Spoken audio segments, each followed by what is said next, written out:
One night, the guy woke up lying on his bed. Still sleepy, he noticed something in front of his eyes that could not be real. He was trying to figure out if he was hallucinating when he saw a door floating in the air in front of him. There was some kind of frightening aura emanating from the door. The guy got up from the bed and began to examine the door. What surprised him was that the door was just hanging in the air and there was absolutely nothing behind it. The guy even assumed it was some kind of magic. As the guy was examining the door, he pulled the door handle down. At that moment, the door opened inward and the guy fell into the inside of the door. From this abrupt opening of the door, he fell behind the door to the ground. A corridor of some sort appeared before his eyes, with no end in sight. He didn't know where the magical corridor in the magical door came from. The guy must have thought he was in a dream, so he decided to follow this strange corridor behind the magic door. He was like that person in the horror movie who dies first. The guy started asking into the void if there was anyone in this corridor. As he took a few steps deeper into the hallway, he heard someone eating something. Suddenly, a skeleton that seemed to belong to some giant appeared in front of the guy. The skeleton had green eyes. It also had a third eye on its forehead, and there was blood dripping from the giant skeleton's mouth. The guy obviously didn't expect to see such a monster here. After all, he thought he was following the rabbits to a better world. He immediately turned around and ran back to the door. The giant skeleton was not going to let go of the one who disturbed its peace and rushed after the guy to eat him. Running out of the door, he immediately grabbed the doorknob and tried to close it. The guy even apologized for the disturbance and wished the giant skeleton a good life. He was a very polite guy. He was scared because what if the giant skeleton could get through the door? However, suddenly the door in the air just vaporized. After that, the guy heard some voice congratulating him. A certain voice reported that the ability to link worlds together had been awakened in the guy's body. The voice was happy that he had finally managed to find the guy. The guy looked around fearfully as he couldn't realize who was talking to him. The unknown voice asked the guy not to be nervous and explained to him that he himself was trapped in another world and therefore he could only communicate with the guy in this way. The voice informed him that the time of communication between him and the guy was limited, so he asked the guy to do as he said if the guy didn't want to die. The guy still couldn't realize what was even going on. The unknown man asked the guy to open his backpack and take out a relic. Finding something that looked like a relic in the backpack, the guy examined it, trying to figure out what it was. An unknown voice informed him that it was a cursed statue of the king of fallen spirits. He said that someone intentionally put the relic next to the guy's body to put a birth curse on him, killing him and taking the guy's soul, but the guy suddenly survived such a thing. At the same instant, the guy got a flashback, and it turned out that he was not the owner of this body. This body belonged to a high school student, Shen Ye. It turned out that Shen Ye's soul had been burned with the help of the cursed statue of the king of fallen spirits. The guy himself died in a classic scheme from overworking. After that, his soul teleported to another dimension and he took possession of this body. An unknown voice notes that since the generic curse could not kill the guy, it will give power that no one had before. All of this took the power the soul had accumulated over millions of years. He asks the guy to knock on the gate one more time, however the guy has absolutely no idea what else the gate is. At the same moment, the relic in the guy's hands crumbles. An unknown voice informs him that this gate belongs to the guy, and the guy now has the ability to link worlds together. Suddenly, a door materialized again in front of the guy. Immediately, the door was labeled "Polite Person." The guy was told that since he had behaved very politely the last time he entered the gate, he was rated as a polite person. He also saw a sign saying that he had the rank of polite person, grey, broken. Every time he behaves politely, the impression of him improves.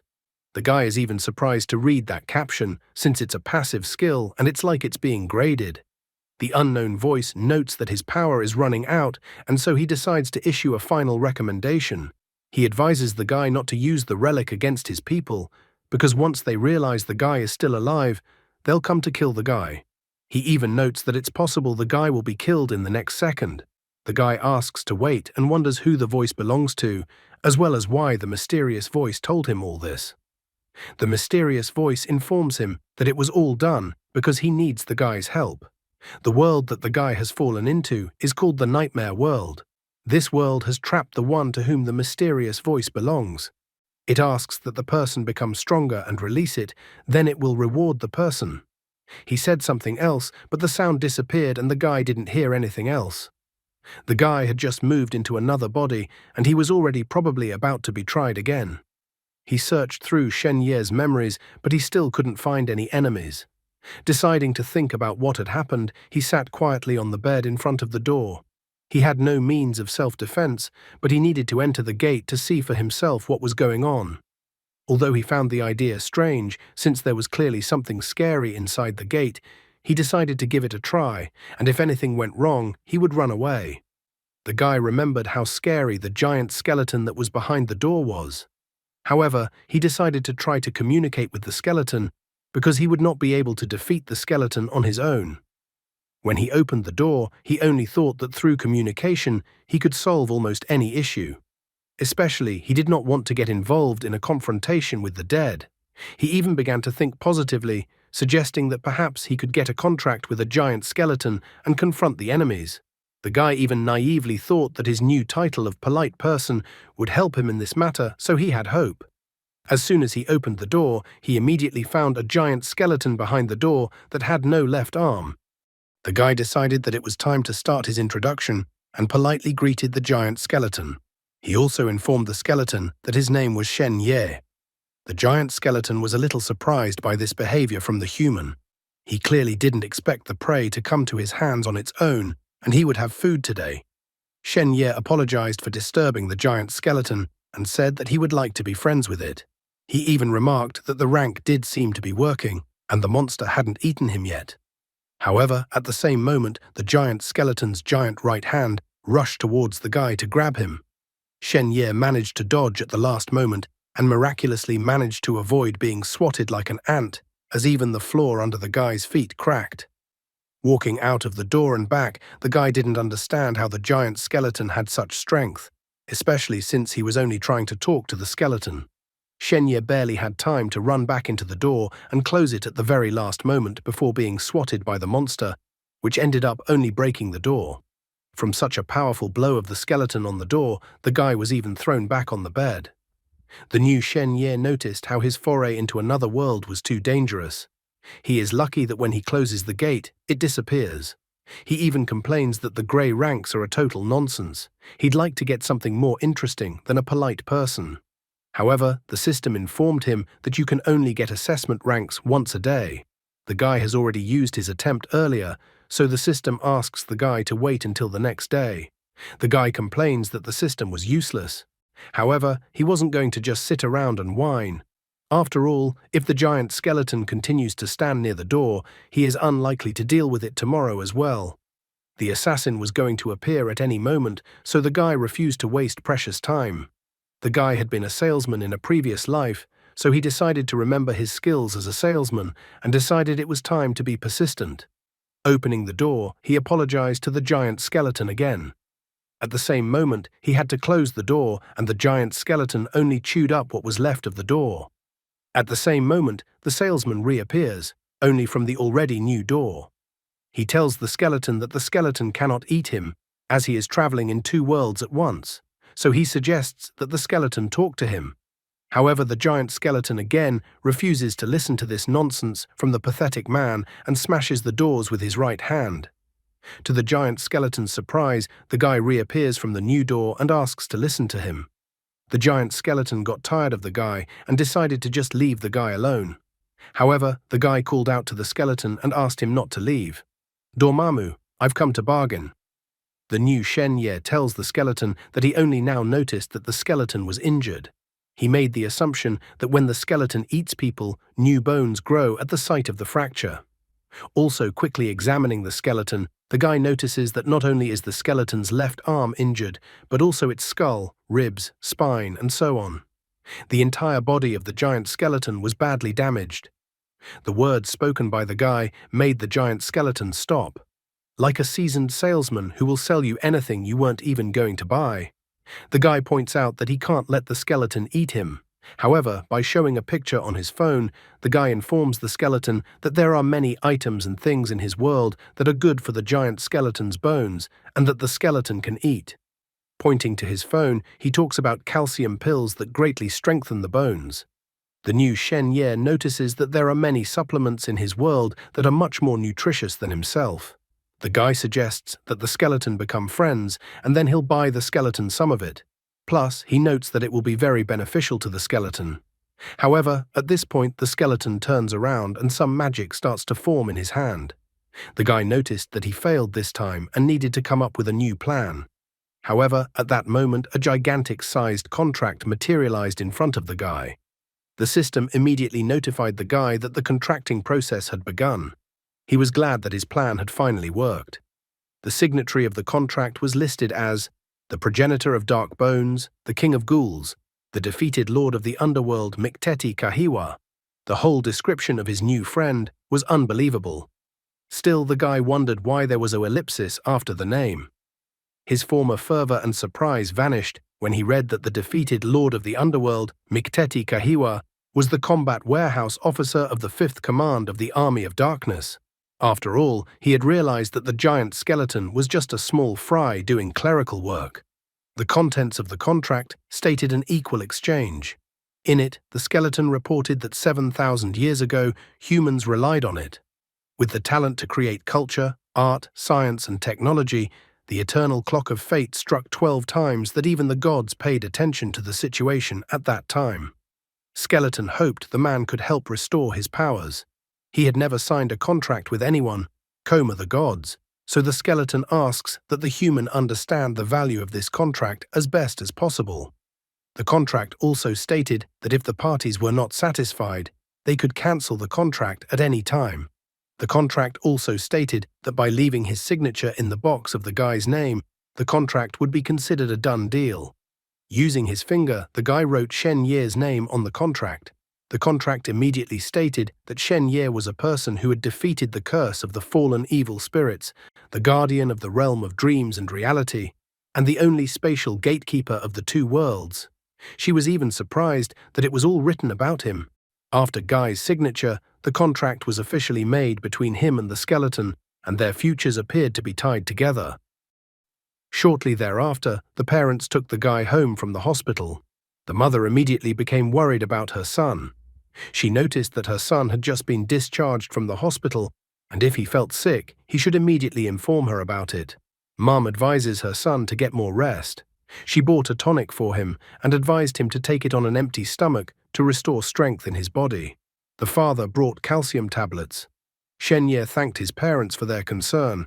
However, it was important to the mother that her child was healthy. The guy was an orphan in his previous life, so it was nice that now there was someone to take care of him. Suddenly, someone knocked on the door of their house.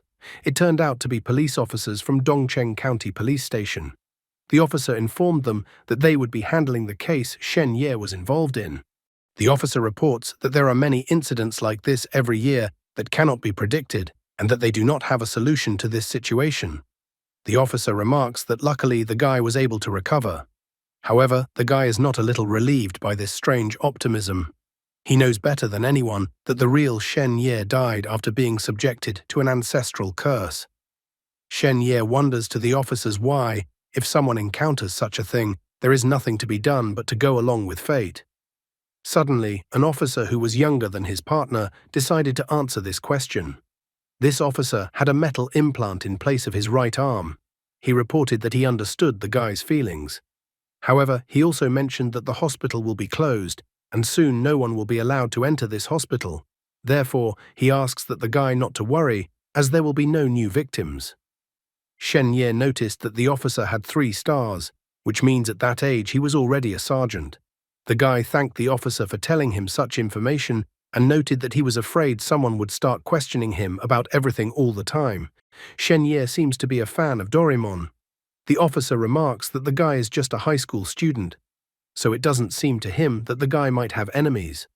After saying that, the police officers said that they were glad that the guy was able to survive and that they were able to talk to him, and after that, they decided to leave the guy's house.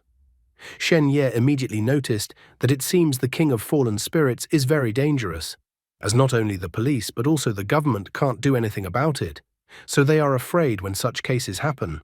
However, Shen Ye was just a simple student, so it was not clear who had the idea to send such a powerful curse on a high school student. Soon the sergeant returned to the guy's room, looking around. Shen Ye inquired as to why the sergeant had returned. The sergeant held out his calling card and asked the guy to take it. Before he left, he asked the guy to call him if anything happened. After the sergeant left, the guy took a look at the calling card and took the sergeant's name, Luo Fei Chuan.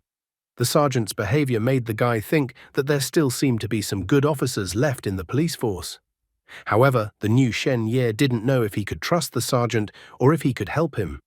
The guy notices that the sergeant definitely didn't follow instructions when he gave him his calling card.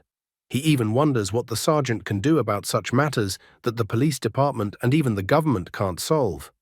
Besides, now everyone knew that he was still alive, which meant that the assassin would definitely not give up and would decide to finish what he had started.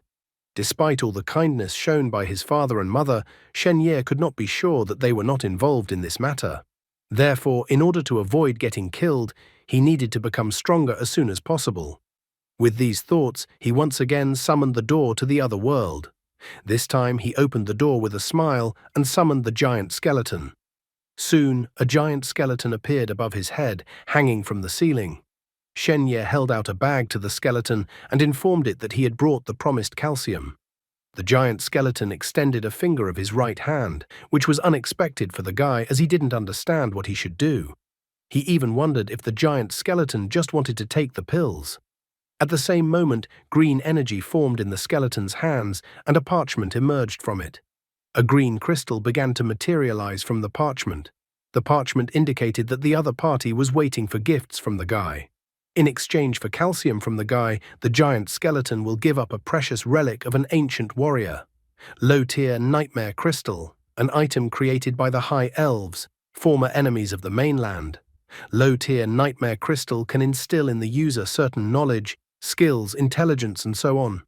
As indicated in the parchment, war is an ever-present theme in this nightmare, and the entire civilization and knowledge is built around accelerated combat power enhancement.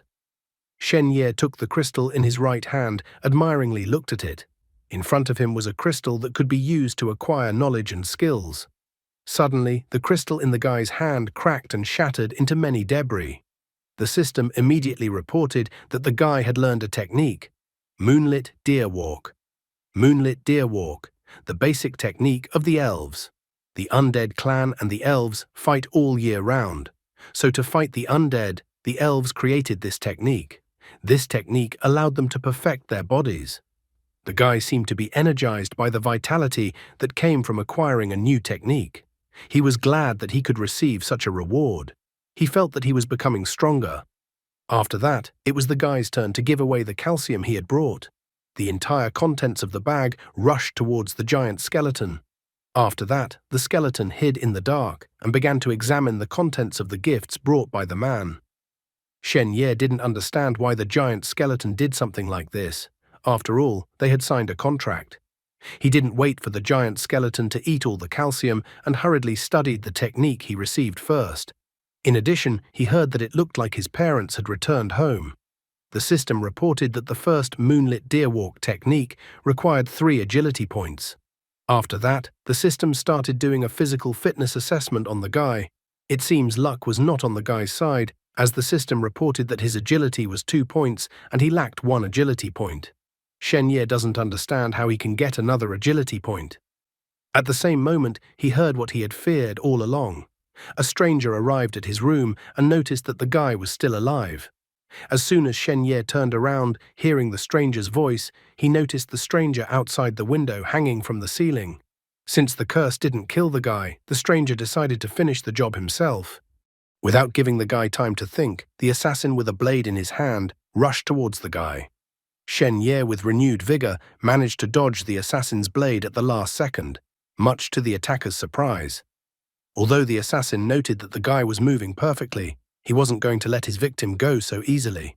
Shen Ye decided to use his skills and greeted the assassin, then asked why the assassin was looking for him.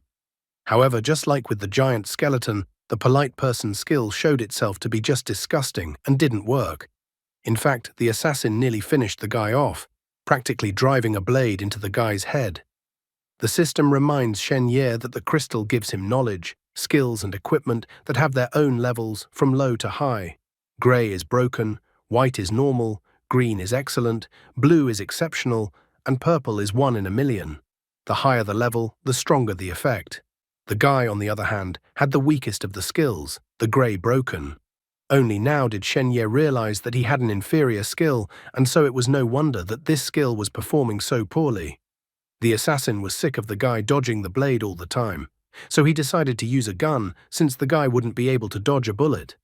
At this moment, Shen Ye realized that this was no longer a joke and that his life was about to be cut short again. The system came to the rescue of the panting guy. It decided to remind him that Shen Ye can absorb skills and increase his level. Shen Ye doesn't understand why the system was silent all this time and didn't tell him about it. He immediately absorbed his polite person skill. The system reported a successful absorption of the skill, which gave the guy 1 point of agility. Agility increased from 2 to 3, and now Shen Ye could learn a new skill. After dodging the attacker's leg kick, Shen Ye used his new skill, Moonlit Deer Walk. After that, he summoned a gate and hid behind a door in another world, much to the assassin's surprise. The assassin didn't hesitate to rush after the guy and ran through the door. Looking around the dark corridor, the assassin didn't realize what kind of secret room appeared before him. Shen Ye walked to the door behind the assassin's back and said goodbye to him. The assassin was about to finally finish the guy off, but Shen Ye closed the door behind him. In the next instant, a giant skeleton mouth appeared in front of the assassin, who didn't mind taking a bite out of the insolent man who dared to disturb his peace. And so died the assassin, who was not prepared for this turn of events. The giant skeleton, thanks to having devoured the assassin, continued to grow its bones on its left arm. Standing next to the closet in his room, Shen Ye tried to catch his breath and think about what had just happened. He was scared because he couldn't expect an assassin to come to his house. He couldn't delay and needed to find someone to protect him. At the same moment, something began to appear in his hand. The system reported that he had pleased his contract partner when he brought him the person. Following the principle of equivalent exchange, the other party took away the exchange items, and the giant skeleton was grateful to Shen Ye. 2 items sent by the giant skeleton materialized in front of the guy at once. The first item was the pale shadow crown. The second item was the silver war medal. Shen Ye was surprised that 2 items appeared this time. Also, both items were of green quality. Pale shadow crown, green outfit, excellent. Armed with a high-level shadow technique from the dark abyss. While the user wears the crown, he can pretend to be an elf. This equipment was created by the Spirit Tribe's craftsman. Silver War Medal is a symbol of honor for the military exploits of elves in the nightmare world. It could only be given to soldiers who had achieved great success. Using this medal, one could travel to the land of elves. Shen Ye was happy because he was just saving his life from an assassin, but thanks to this, it was possible to get such a good deal. Without thinking long, he decided to try to put the crown on his head. Immediately after he placed the crown on his head, green energy enveloped him and he transformed into an elf. Looking at himself through the phone's camera, Shen Ye was pleasantly surprised, for he had indeed turned into an elf. He even decided that when tomorrow came, he would try out his new abilities. However, suddenly someone knocked on his door and asked if the guy was home. Shen Ye inquired who had come. He didn't want to be so reckless anymore. After all, another assassin might have come to visit him. That person would be surprised when Shen Ye would open the door in the form of an elf. However, it was obvious that Shen Ye would not do such a thing and would return to his human form. How many more assassins will be sent for Shen Ye's head, and why exactly is he the target of the curse? A familiar voice came from behind the door, asking if Shen Ye was all right. The guy behind the door gave his name. His name was Chen Haoyu. Hearing the name of the guy behind the door, Shen Ye remembered that he was his best friend. That day, Shen Ye went to the hospital to visit his friend. Shen Ye was not going to show himself to his friend in the guise of an elf, and so he reverted to human form. Shen Ye let his friend in, and he immediately hugged Shen Ye because he was so worried about him. The guy started crying and apologized to his friend because if he hadn't been in the hospital, all of Shen Ye's troubles wouldn't have happened. The guy admitted that he didn't blame his friend. Just at that moment, Shen Ye's mom noticed that Chen Haoyu came to visit them. Shen Ye was surprised that Mom came back so quickly, and he wondered why Mom came home alone and without Dad. Mom reported that Dad had gone to Grandpa's house to get some pills. However, Mom was more curious if her son had eaten the recovery pills. And the son confesses that he has already eaten them all. Chen Haoyu was surprised when he heard about the recovery pills. The guy points out that recovery pills are incredibly rare and that even rich people can't afford them. He even thinks that Guy's family is hiding a lot of things. Mum is confused from such questions and isn't particularly eager to answer them. Chen Haoyu notices that his friend's parents are caring, so he asks him to get well soon and get back to studying because exams are coming up. Shen Ye had completely forgotten about it, and only now remembered that the past owner of the body was still in school, so the guy was still waiting for the entrance exam. Because of the ancestral curse, Shen Ye missed the first exam while he was in the hospital. Chen Haoyu was upset because his friend was a top student and would be accepted in any school, and after this incident, his friend will have a problem. Therefore, he apologizes to his friend. His mother asks Chen Haoyu not to blame himself, because even though Shen Ye missed the first strength exam, if he passes the second agility test, he will be able to go to a regular high school. It's as if the author is trying to hint at Chen Haoyu as the main culprit of the ancestral curse. Shen Ye remembered that the entrance exams in this world were different from what he had encountered before. Apart from the normal exams, strength and agility were also tested in this world. He even thought that the moonlit deer walk technique would still be of use to him. However, the situation had changed dramatically because now he was being hunted and it was incredibly dangerous for him to go to school. His mother noticed her son shaking as soon as he heard about the exams. Shen Ye, on the other hand, was contemplating giving up at this very moment. At this very moment, the mum without any doubts walked over to her son and hugged him. With a smile and with all her love, she noted that if her son did not want to take the exams, there was nothing wrong with the situation. She only notes that she and his father only hope that their son will get well. It is the most important thing for them. These words gave the guy confidence, so he, with a smile on his face, asked his mum not to worry because he is not so weak. The guy immediately said that he would go to school tomorrow and take part in the exam. Shen Ye realized that if he decided to refuse to take the exam, his mum wouldn't mind. He couldn't do that and not take the exam. Shen Ye's memories still couldn't get out of his head. His grandfather and family were apparently of noble descent, and his family had a wide range of opportunities. However, the relationship between the relatives in the family was very bad. Shen Ye's parents had never sought help from his grandfather before. They lived off their own labor, so Shen Ye's family sometimes barely made ends meet. So the son was well aware that the medicine his parents brought him was incredibly hard for them to get. The guy realized that it seems that for the sake of his life, his parents had to turn to his grandfather to help him get the necessary drugs. However, there was also a very sad news, which the guy did not want to tell his current parents. After all, despite his parents' best efforts, their son was already dead. Therefore, the guy was pressured by the responsibility as he had to live his life, including the original Shen Ye, and not let the guy's parents down. He stated that he was so hungry, and his mum fed him and his friend ramen. The next day, the guy went to school to take the exam. He looked at the study materials and studied what he needed. Body, spiritual enlightenment, strength exercises. The disciplines differed so much. Shen Ye noticed that considering that the school was quite crowded, and he even thought that the assassin wouldn't deal with him in public. He reflected on the fact that if he managed to get into a good high school, there would be plenty of teachers there to protect him. Suddenly, a guy approached Shen Ye and informed him that Zhao Yibing was waiting for him in the hallway.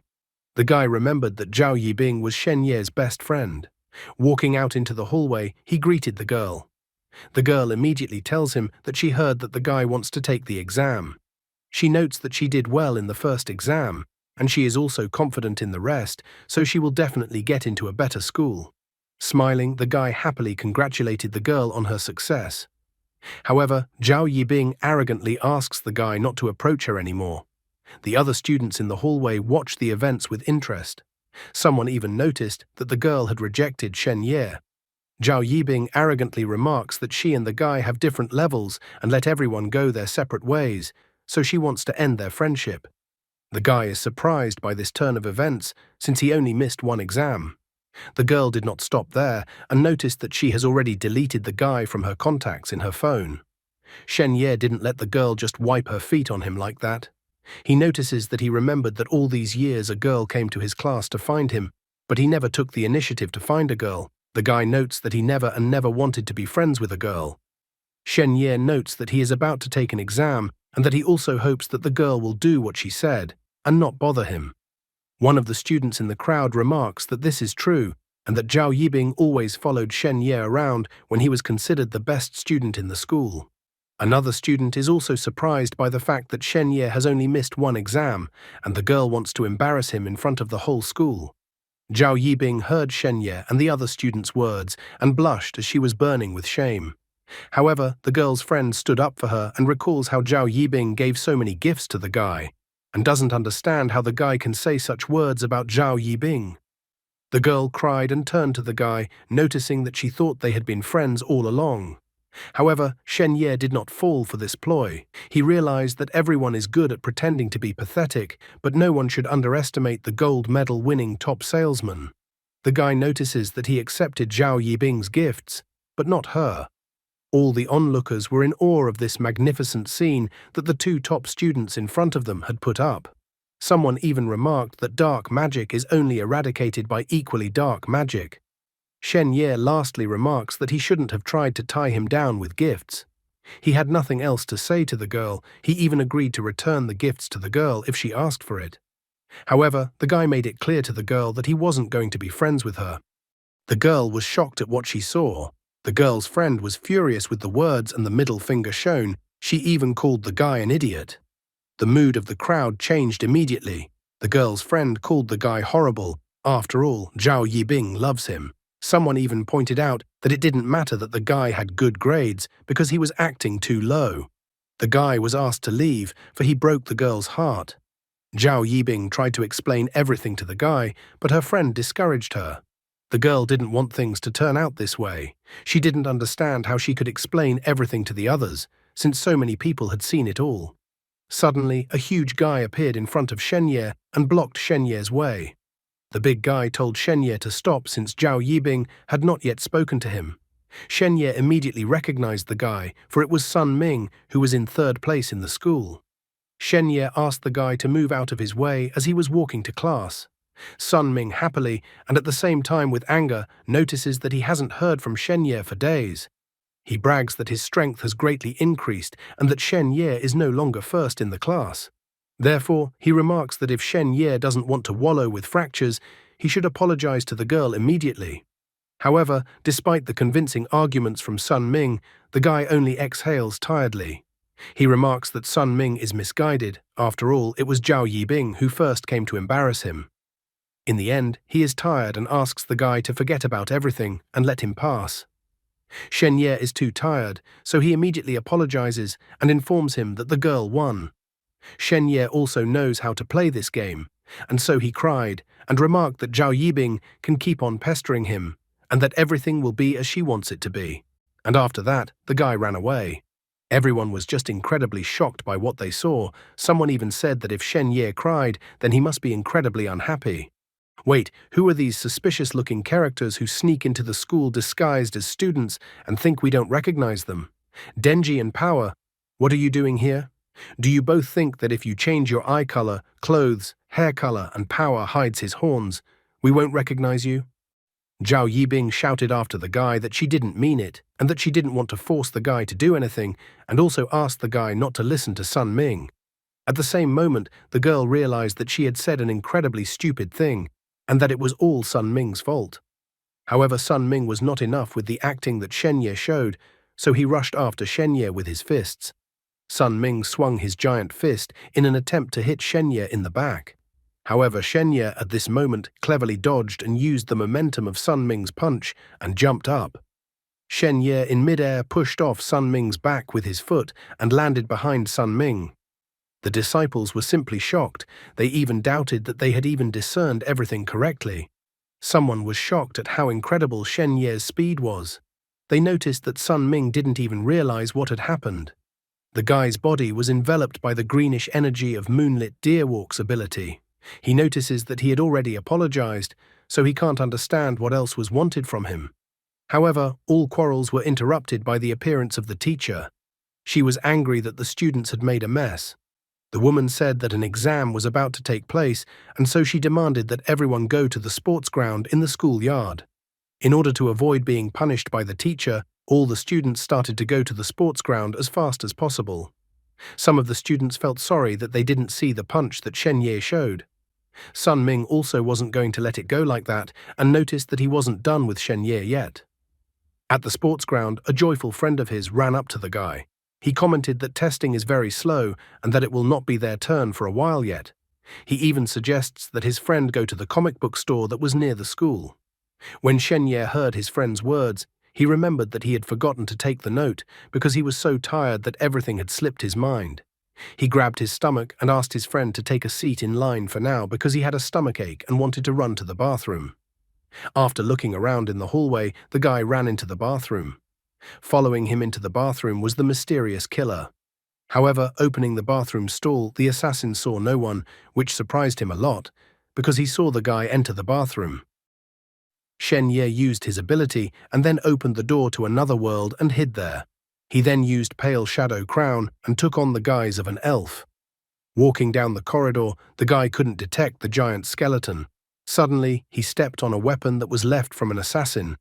He was greatly surprised, but now he had another thing for self-defense, even though he hadn't been able to touch the weapon before. The guy didn't know where the giant skeleton had gone. However, he didn't have much time, so he was going to teleport away. Suddenly, he heard a mysterious voice address him. The mysterious voice noted that there was nothing more it could do for the guy, but it decided to give the guy a keepsake gift for last. A moment later, the guy disappeared from the corridor by teleporting. Shen Ye soon found himself at the edge of the forest. He felt dizzy after teleporting. He was still wondering if he was really in the world of elves. Shen Ye was looking at the blade that was given to him by the mysterious voice. He wondered why the mysterious voice had given him this blade. Suddenly, there was a noise behind the guy and he was noticed. Elves came out of the bushes and were surprised to come across an elf. However, they quickly recognized the guy, calling him by the name Fern. They were surprised and at the same time pleased that they had finally found him. One of the so-called elves remarked that if Fern hadn't come, they would have had to declare the mission a failure and inform the others.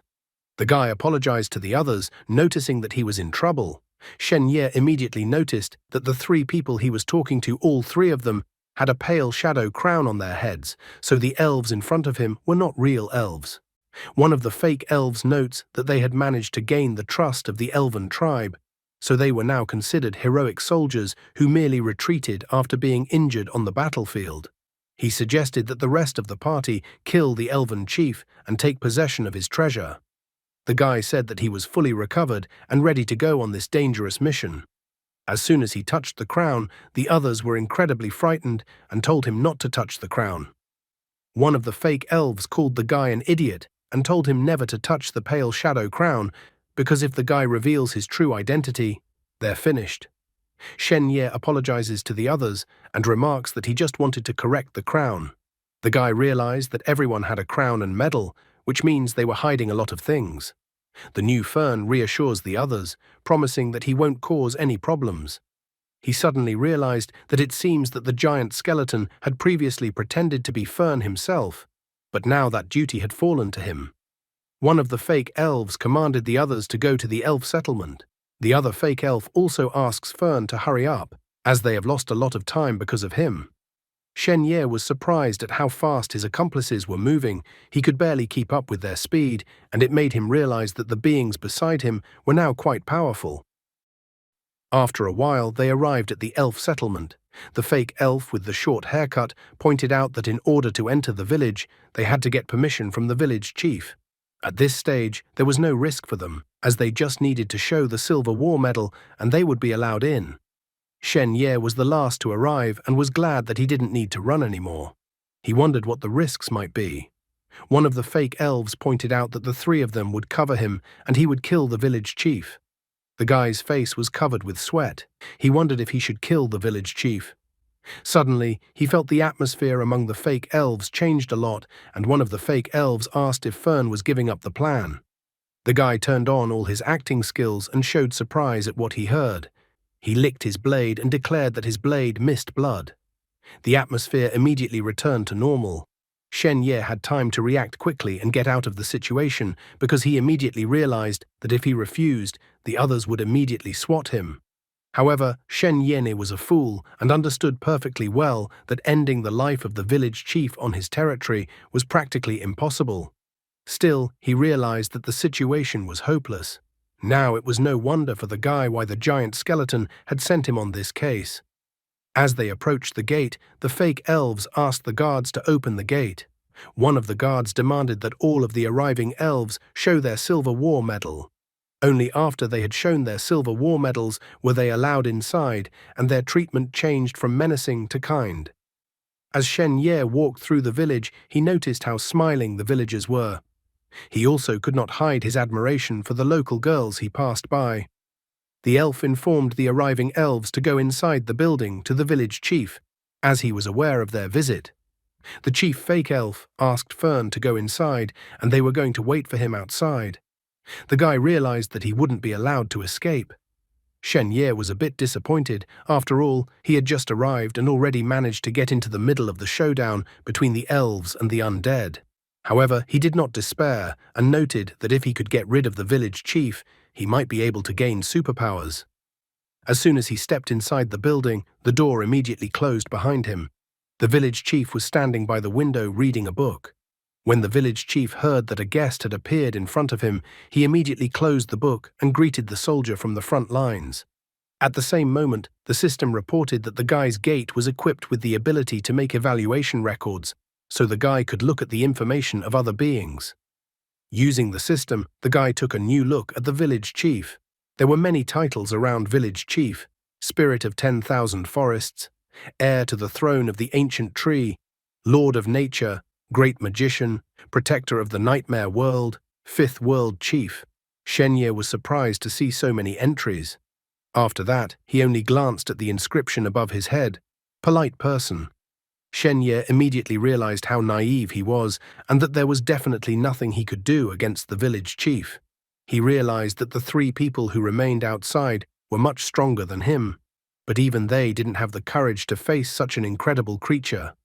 A polite person against the spirit of 10,000 forests, the heir to the ancient tree throne, the Lord of Nature, the Great Magician, the Protector of the Nightmare World, and the Fifth World Chief was just an incredible trick the giant skeleton had thrown at him that he had promised to memorize.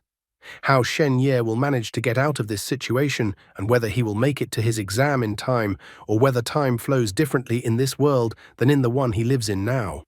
Suddenly, the village chief praised him for his service and asked the guy to have a good rest. Shen Ye was surprised at this sudden turn of events. In the same instant, he noticed that he was being teleported. He was teleported directly to the table where the other elves were having a banquet. His co-workers were already seated at the table. One of the fake elves noted that it was too early and they needed some rest. Another fake elf inquired if the guy had seen the target. They even expressed a desire to assist the guy in destroying the target. However, the guy was well aware that at the first opportunity, the others would flee, leaving him to die. He realized that to continue like this was tantamount to expecting death. Just at that moment, a girl approached him and asked if he wanted to dance with her. She mentioned that she was honored to be able to dance with the hero of the front line. Shen Ye did not refuse the girl's request to dance, but admitted that he was not a very good dancer. After that, he danced with the girl for a while. Looking at the girl who danced with him, thoughts of imminent death did not leave his head. He wished he could dance with the girl for the rest of his life. Shen Ye realized that he needed to think of something to survive. The girl noticed the guy's mood and wondered why he was silent. She noticed that the guy's brothers were the same, so she assumed that they were so affected by the battle. Shen Ye tried to joke that it was because he thought he was a bad dancer. After that, he learned that the girl's name was Lanny. After hearing the girl's name, the guy wished to give the girl a gift. The girl's eyes even lit up, as she couldn't wait to receive a gift from the battle hero. She also noted that the guy is actually a pretty good dancer, and so she decided to give him a bracelet as a thank you.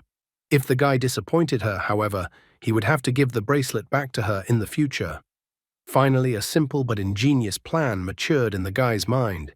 He stood on the table and tried to get the attention of everyone around the elves by letting everyone know that he was going to show them a trick. He informed them that he was actually a human and could change his shape. Lanny couldn't wait to see the trick and asked the guy to show her. The other elves had also never seen a human before, and they were curious. One of the fake elves didn't understand what Fern was doing. Another asked him if he could turn into a human too. They didn't sense the impending trouble as they thought Fern was one of them. The third fake elf was even glad that Fern turned out to be so smart and would be able to get close to the elves. After that, Shen Ye took off his crown and threw it into Lanny's hands. All the elves around were shocked. They noticed the guy's hair and ears and realized that he was human. Turning on all his acting, the guy points out that he could become human by removing the crown. He immediately pointed his finger at the fake elves and noted that his brothers also have similar magic. Shen Ye noted that as soon as his so-called brothers took off their crowns, they would become an undead. The elves instantly, and with all their hatred, turned their attention to the fake elves. They told the fake elves to take off their crowns immediately. The fake elves were confused from such a dire situation. At that moment, a gate opened behind the guy. He announced that once his three brothers transformed, he would return. The fake elves told the guy to immediately turn into an elf immediately and stop misleading others. Shen Ye said goodbye to Lanny and disappeared behind the gate, heading back to the dark corridor. No one could figure out what kind of mysterious magic the man was using. However, they had more important things to do, because they were infiltrated by three fake elves who were undead. Just at that moment, the village chief appeared and restrained the movements of the fake elves. He noted that he wanted to still have fun and play with the stupid fake elves, but the situation changed. The village chief began to mock the undead. He mocked them for being able to infiltrate his village, but failing to recognize that a man capable of working on two fronts would be right next to them. One of the fake elves remarked that there had been a misunderstanding and that they had a silver war medal, but at that very moment the crown fell from his head and he turned undead. The village chief noticed that the crown had hidden transformation magic. He was amazed, for it was an amazing technique.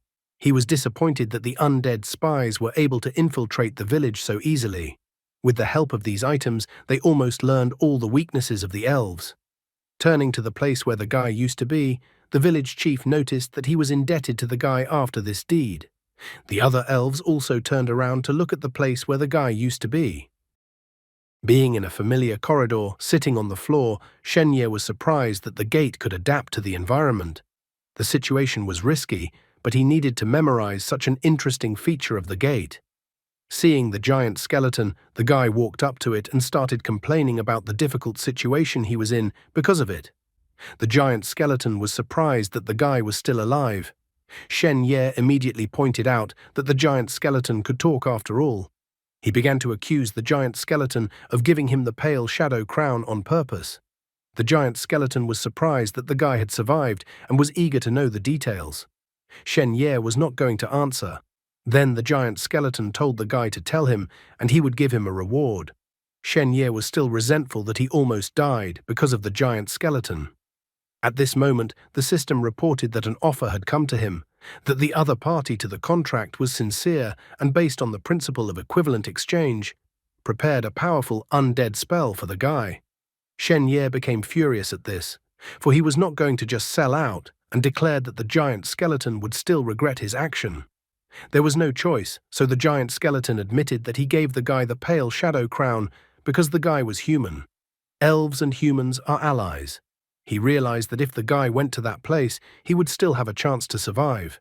If the giant skeleton went by himself, his only end would be death. At the same moment, the guy saw that as an apology, the other party went beyond the principle of equivalent exchange and decided to give him the Legacy Nightmare Crystal. Legacy Nightmare Crystal contained the three most advanced undead talents. A guy could choose one of the talents and integrate it into his soul to gain new abilities. The giant skeleton revealed that the so-called talent referred to personal characteristic abilities that could be manifested without expending any power. Legacy Nightmare Crystal is the foundation of the undead clan and is considered a very valuable treasure. The giant skeleton admitted that the reason he was still alive after being injured was because they wanted to get their hands on the crystal and the inheritance of talents in it. So they didn't kill him, but he still decided to give the crystal to the guy. He even scoffed that no one would guess that the legacy nightmare crystal was now in the man's possession. After pondering for a bit, Shen Ye decided that the crystal was indeed a useful thing. In the end, he decided to forgive the giant skeleton just this once, but declared that there would be no next time. Suddenly, everything around the guy shook, and it was as if he appeared in front of a giant undead king who was sitting on his throne with a giant sword in his hand. The undead king told the guy to choose which talent he wanted to assign to himself, but reminded him that he could only choose one of three. The first talent was Dark Whispers. With this talent, if you use a corpse as a base, the dead will answer the call, come out of hell and tell you everything they know so their souls can rest in peace. Death gives the deepest knowledge. The second talent was Sacred Remains Body. Any force that could kill will cause the body to turn into the body of a holy corpse, temporarily free from the mercy of death's fate. The effect lasts for 5 seconds and can take effect again after 1 day. The description stated that those who want to influence your life or death will end badly. The third talent was Undead Resurrection. It was necessary to create a fireball and place it on the body of an undead that died in battle. The soul fire would fuse with the corpse and resurrect it. There were many kinds of resurrection spell, but this was the best. The talent description said that the mysterious technique was capable of raising the dead, and it was the undead tribe's main power. After learning about all the talents, Shen Ye felt that he wouldn't need undead resurrection. Besides, with the skeleton saint body, he would only be able to dodge any attacks for 5 seconds. So he wondered what would happen when the 5 seconds were up. He noted that Dark Whispers might look like the most unnecessary of the three, but he didn't think so. He realized that only by mastering the information would he be able to kill his opponent. So without thinking long, the guy decided to choose Dark Whispers. After studying the talent, the guy was thrilled that now he would be able to talk to the dead. The giant skeleton was surprised that the guy chose this particular talent. Shen Ye immediately inquired what was wrong with the chosen talent. The giant skeleton only remarked that the guy's fighting ability would not be enhanced by this talent. Relying on his memory, he noted that he didn't remember anyone choosing the first talent. Most people chose the third talent. After the guy chose his talent, the giant skeleton asked again what had happened in the situation with the elves, because it was very important to him. After listening to the story told by the guy, the giant skeleton was shocked. He explained that the original target of the murder was supposed to be the sacrificed elven woman. He also pointed out that the village chief the guy told about was actually the strongest elf high priest. Shen Ye was now not surprised that the village chief had such a large number of titles. The giant skeleton was glad that the 3 undead knights had been caught by the elves, because now they wouldn't be able to follow him and devour him. The giant skeleton realized that he had his only chance to survive. After that, the giant skeleton rushed to leave.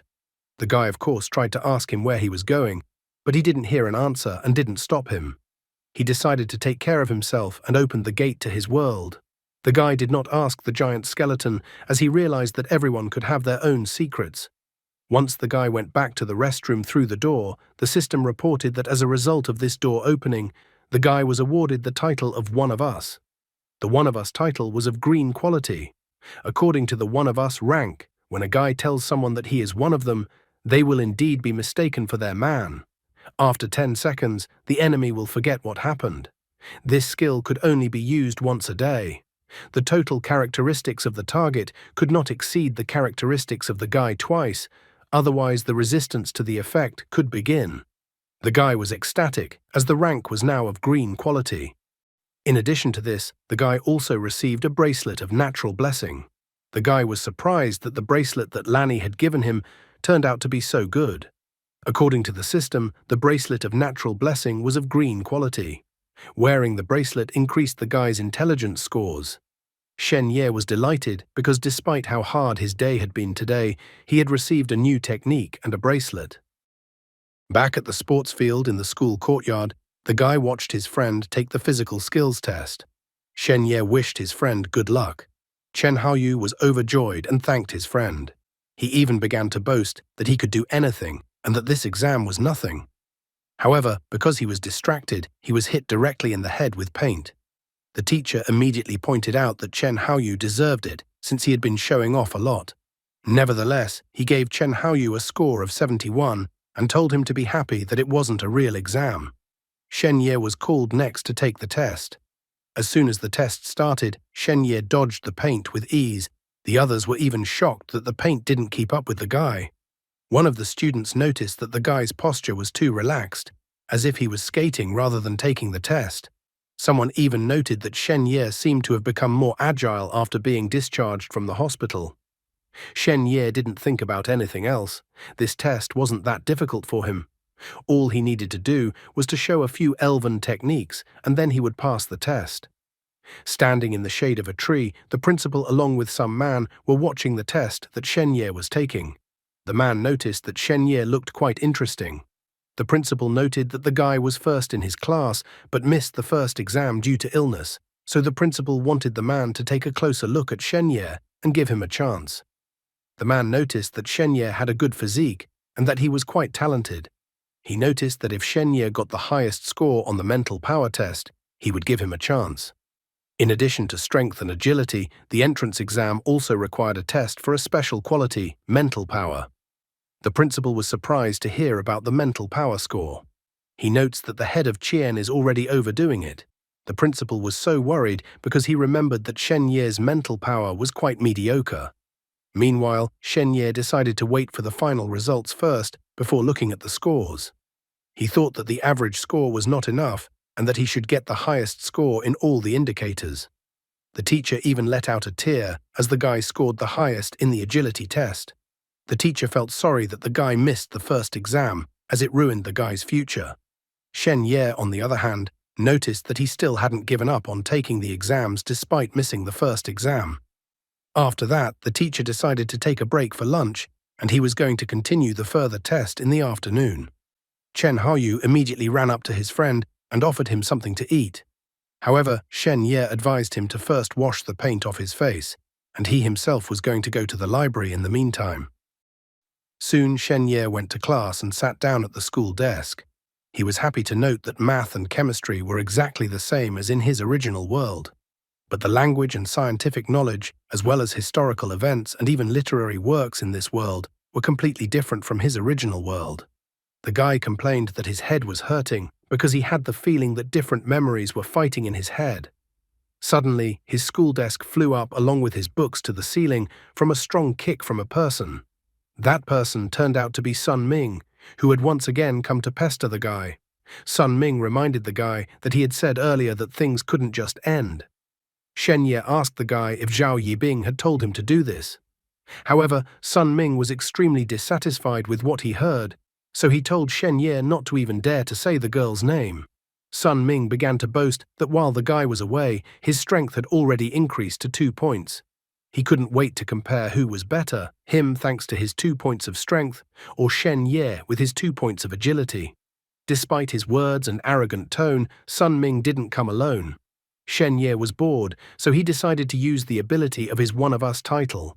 After falling under the influence of the ability, even Sun Ming noted that he was just asked to help by Zhao Yibing. Another guy also noted that they didn't want to oppose Shen Ye. The third guy noted that he was only here because he liked the girl, and also Shen Ye was acting arrogant all the time. That's why he wanted to beat him up. The fourth guy asked to forget about everything because they are allies and shouldn't fight. However, Shen Ye pointed out that fortunately he had applied his skill on the students, so nothing terrible would happen. Besides, the effect of the skill only lasted for 10 seconds, so all those students would once again stare bloodily at the guy after 10 seconds. The skill could only be used once a day, so Shen Ye decided to use skill absorption. The system immediately reported that Shen Ye had gained 3 skill points. The guy decided to put the 3 points into the strength characteristic. The system showed him a hint that in addition to the 3 characteristic points he had received, he could also freely reallocate the 1 characteristic point that had been previously added to agility, thereby increasing the strength score, for example. Shen Ye was surprised that he could use the already distributed points so freely. He was up to something devious, for he could now transform from a nimble assassin to a powerful warrior by investing 4 points in strength. As a result, his strength was increased from 1.2 to 5.2. While Shen Ye was pondering and studying the system, one of the guys grabbed him from behind and restrained his movements, hypocritically declaring for Shen Ye to fight Sun Ming.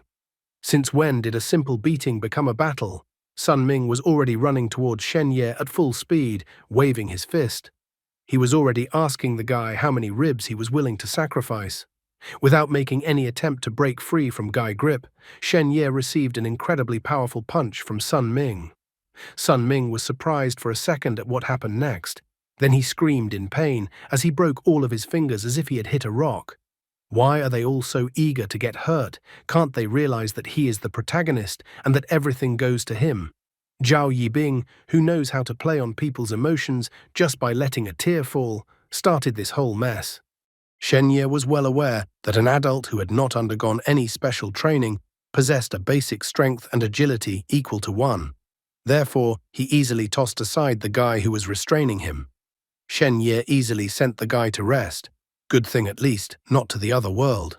He understood that as a basic characteristic, strength was not just brute force. The guys standing nearby were shocked that Shen Ye was unharmed even after Sun Ming's punch, and also easily broke free from the hands of the guy restraining him. The guys were frightened, as Shen Ye seemed to be stronger than Sun Ming. However, Shen Ye thought about the nature of strength at this moment. He believed that strength rather referred to the strength of a person's limbs, the strength of the 5 internal organs and 6 senses, the strength of the 8 vein channels, the strength of the movement of flesh, blood, and the level of cell displacement, the criterion of vitality. All these aspects together he could call the parameter of the characteristic strength. He began to complain that he had only missed 1 exam, and the others had somehow decided that they could beat him. The entrance exams were about to start soon, and the guys had gotten together to fight for the wind, so obviously they didn't care about other people's lives. Sun Ming, lying on the floor, continued to hurl verbal curses towards Shen Ye. Shen Ye easily lifted Sun Ming above the floor with 1 hand. He asked politely so that Sun Ming wouldn't bother anyone else. Sun Ming immediately started apologizing, asking for forgiveness. Shen Ye was bored with these guys because all they were capable of was humiliating others, beating them up, depriving them of a bright future. Therefore, Shen Ye couldn't wait to practice his punches on a seemingly tough guy like Sun Ming. Even the students outside heard the cries for help. Soon, the teacher who had taken the mock exam earlier ran into the room. Shen Ye began to complain to the teacher that the other students were hurting him. However, after seeing the beaten students, the teacher couldn't believe it because Shen Ye had clearly beaten them and now claimed that he was bullied. At this moment, Zhao Yibing, who was standing behind the other students, realized that she had miscalculated, thinking that the others would beat up the guy. Her face was covered in cold sweat as she realized that so many strong guys couldn't deal with Shen Ye. She couldn't believe that the guy had become so strong. However, she had another ingenious plan matured. Her friend inquired if she regretted that she was the reason why everything happened like this. Zhao Yibing believed that if she continued to be diligent and kind to the guy, then everything would be fine and they would be friends. However, she did not wish for such an outcome. She now realized that Shen Ye had beaten up other students, injuring 7 to 8 people, so she believed that the guy would definitely not be allowed to take the exams. The upstart thought that her goal had been achieved, so she didn't have to waste any more time with Shen Ye, but she had a bright future ahead of her, unlike the guy. She turned on all her acting skills, saying that she hated herself for not realizing what a scumbag the guy was before. At this moment, Sun Ming stared at her intently. The girl was afraid that Sun Ming would drag her into this showdown by telling her that she had started it all. She wished Sun Ming dead and wanted him to shut up. However, Sun Ming suddenly said her name that everyone around him clearly heard it. Silence ensued, and everyone turned their heads towards Zhao Yibing, who was startled. She turned on her acting skills again, crying and trying to run away, letting everyone know that she would call the police right away. Shen Ye was a little upset that Zhao Yibing had used such a sneaky trick to get others to turn on him. The teacher also got worried when he heard about the police. He told everyone to go back to their classes and asked Shen Ye to follow him. The principal, meanwhile, continued to show off the school. He said that their school had some wonderful students, so he asked Chien to take a closer look at them. Chien noted that the problem wasn't that he didn't want to help his friend, but that he needed to meet the minimum requirements. He began to complain that he still had tons of things to do, so he wasn't going to stay long. Suddenly, one of the teachers ran up to them and reported that Shen Ye and Sun Ming had gotten into a fight, causing even the police to arrive. The principal didn't understand why he would want to know about this right now. However, the teacher took out her phone and asked the principal to look at the video of the fight. The principal couldn't understand what could be so surprising because the students were just fighting, but in the next second, he and Chien couldn't keep their eyes off the phone while watching the students fight. Meanwhile, the police were also watching the video on the phone. One of the police officers was surprised that Shen Ye was recording the video on his phone. Shen Ye admitted to the officer that he was afraid he would be killed, so he recorded the video. The officer didn't really believe it, considering the guy almost nailed the attackers himself. Shen Ye was ecstatic that he had prepared everything in advance, or else the situation would have been dire. The officer felt that despite having the video, the guy would still have to make his way to the police station with the officers. The teacher tried to intercede for the student, pointing out that Shen Ye had already missed the first exam, and if the officers took him to the police station right now, they would deprive Shen Ye of another exam. The officer tried to convince the teacher not to worry because they would bring the student back after they checked everything. The teacher still thought that the officers would ruin the kid's future. Shen Ye meanwhile hoped that his body could adjust to the fact that he was constantly changing characteristic points. At this moment, the principal walked into the office, praising Shen Ye for videotaping the whole incident. Because if Shen Ye didn't, he would definitely be expelled from the school. The teacher immediately got excited when he saw the principal. Chien encouragingly pointed out that Shen Ye's physical fitness was superior to the other students and that they were not his equal. The teacher was glad that Chien had a high opinion of Shen Ye, as the teacher was greatly worried about Shen Ye's future. Chen was the most experienced, so even after seeing a small snippet of the battle, he immediately noticed that the guy was holding back. Shen Ye admitted that he was holding back because he was afraid of killing the students. Chen was admired that the guy had high moral character. Chen thought that the guy had just earned the highest grade for his body skills on the trial test, which should be enough for the guy to get a recommendation from him. He wanted to discuss some things with the guy. Getting the business card in his hands, he decided to take a closer look at it. On the business card it said, Martial Arts Company, Director, Chen Rushan. Shen Ye was greatly surprised as this was the famous martial arts company. A martial arts company is an organization that has mastered the legacy of various martial arts knowledge and holds the ownership and copyright of martial arts secrets. Simply put, if you get into this company, you will immediately rise from the bottom to the top. Shen Ye even compared getting into this company to the road to heaven. Examining Chen Rushan, who stood in front of him, Shen Ye felt as if he had no weaknesses at all. No matter how he would change his characteristics, he realized that at this moment he was no match for the man in front of him. Chen noted that the evaluation system had analyzed Shen Ye, finding out that his strength was at least 4.5 points. The man was curious as to what the guy's characteristic points actually were. Evaluation system. Artificial intelligence in this world, it allows you to evaluate a person in all aspects. Shen Ye immediately realized that Qian was incredibly strong, so his first thought was that by working under Qian, he would be able to deter the assassins. Based on his considerations, Shen Ye admitted that his strength was equal to 5. The principal and teacher were shocked when they heard this information. Qian, on the other hand, reacted calmly, calling this result not bad. Shen Ye wanted answers, so he asked if a strength of 5 points was a lot or a little. Qian had to explain that at the middle school stage, a strength score of 4.5 points was already a passing score for their company, and 5 points was a different result. Once a person reaches 5 points of strength, he would be able to control some battle-type armor as well as use standard-level ancient weapons. Since the guy got the highest score in the test, it should be enough for Qian to personally recommend him. If the guy still decides to join their company, then he will have to take a second test to assess his true abilities.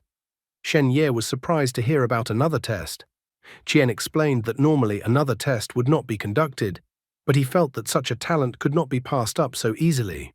so he wanted to conduct a second test to make sure of the guy's skills. Without hesitation, the guy decided to accept Qian Rushan's proposal.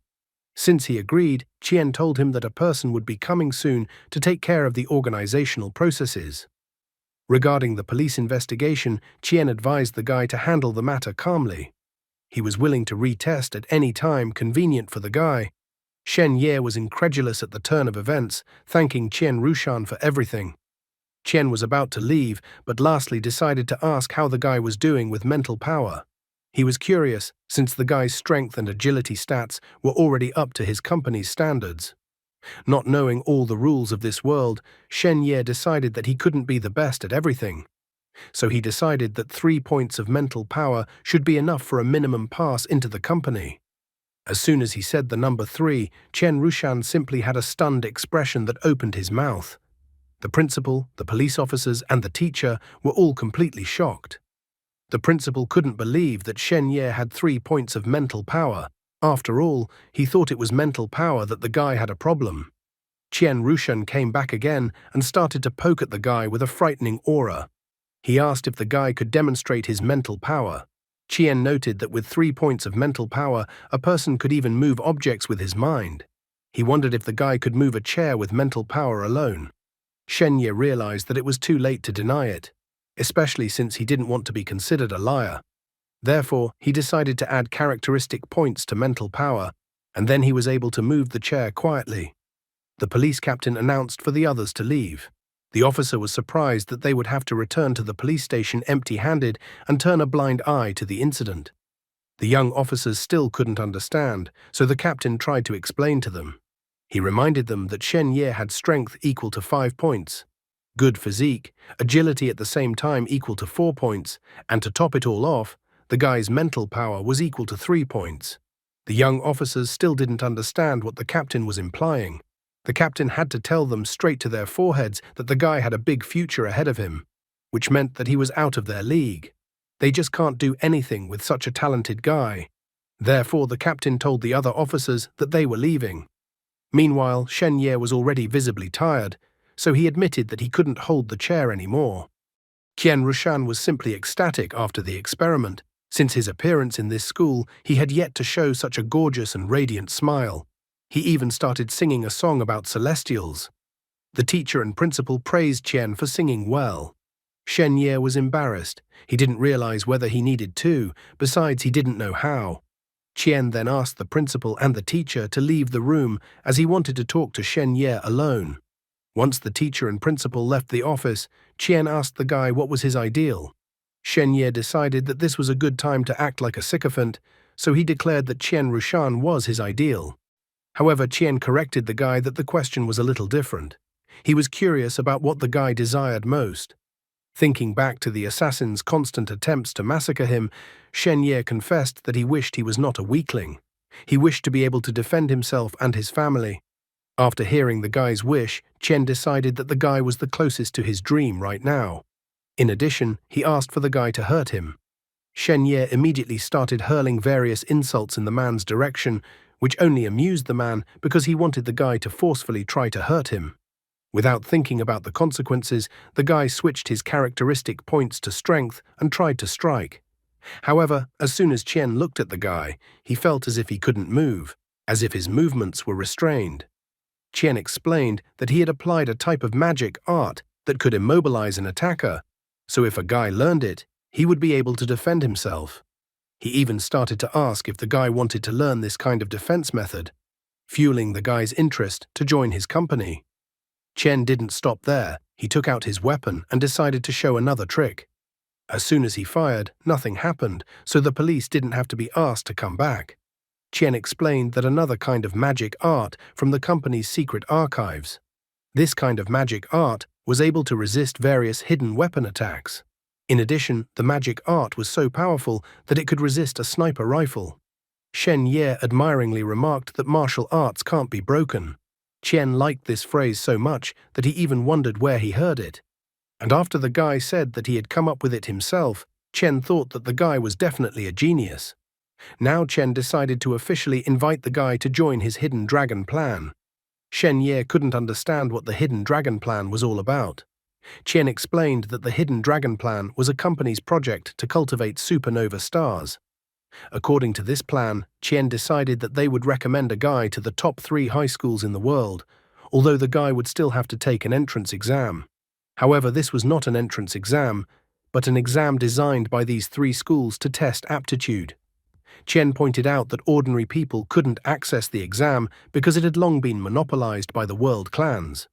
Guy had only recently arrived in this world, so he didn't fully understand the current situation of this world. Qian explained that the clans were those who inherited knowledge, sacred tools, and blood ties from the gods of ancient times. The martial arts knowledge inherited from these ancient major clans is much larger than the ones in his company. They control vast expanses of land, population, and wealth. The great clans stand high above the people. There was a chasm between them and the common people that could not be bridged by any means. The guy even thought that maybe Shen Ye's grandfather was also a member of these clans in the past. The Hidden Dragon Plan is looking for geniuses like Shen Ye, so the company will help Shen Ye get into the most prestigious school, and even if he fails, the company will still guarantee him a place in high school. If the guy manages to get into any of the top 3 schools, the whole company has pledged to support the guy with resources and tailor his future career based on his abilities. When the guy reached the point where he could no longer develop, he would return to the company where he would be treated with honor. Therefore, Qian asked the guy to think things over carefully. Shen Ye became even more aware that in this world, strength was paramount. Therefore, the guy practically didn't hesitate and instantly agreed to Qian's proposal. Shen Ye realized that it seems like they were once clan members, but for some reason his father was expelled. Because of his family's status, the police didn't take the situation seriously. In addition, his mother had to beg to get 4 kinds of recovery medicines, but such recovery medicines were of little value to the clans. Today he had injured people but was not held accountable, all because his power had become so powerful that he could already break the normal rules. Qian asked the guy to sign a document and put his fingerprint if he agreed to such conditions. The guy became even more aware of why teachers always emphasize strength in class. He understood that mankind must rely on the strong, because only then could civilization continue to exist.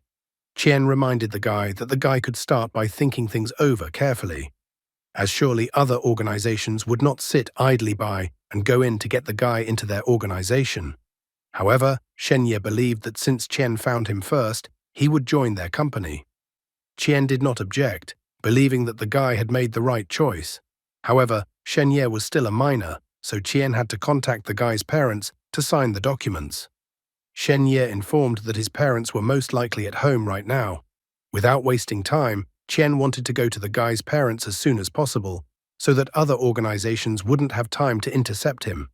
After signing the papers, he was going to return to the guy.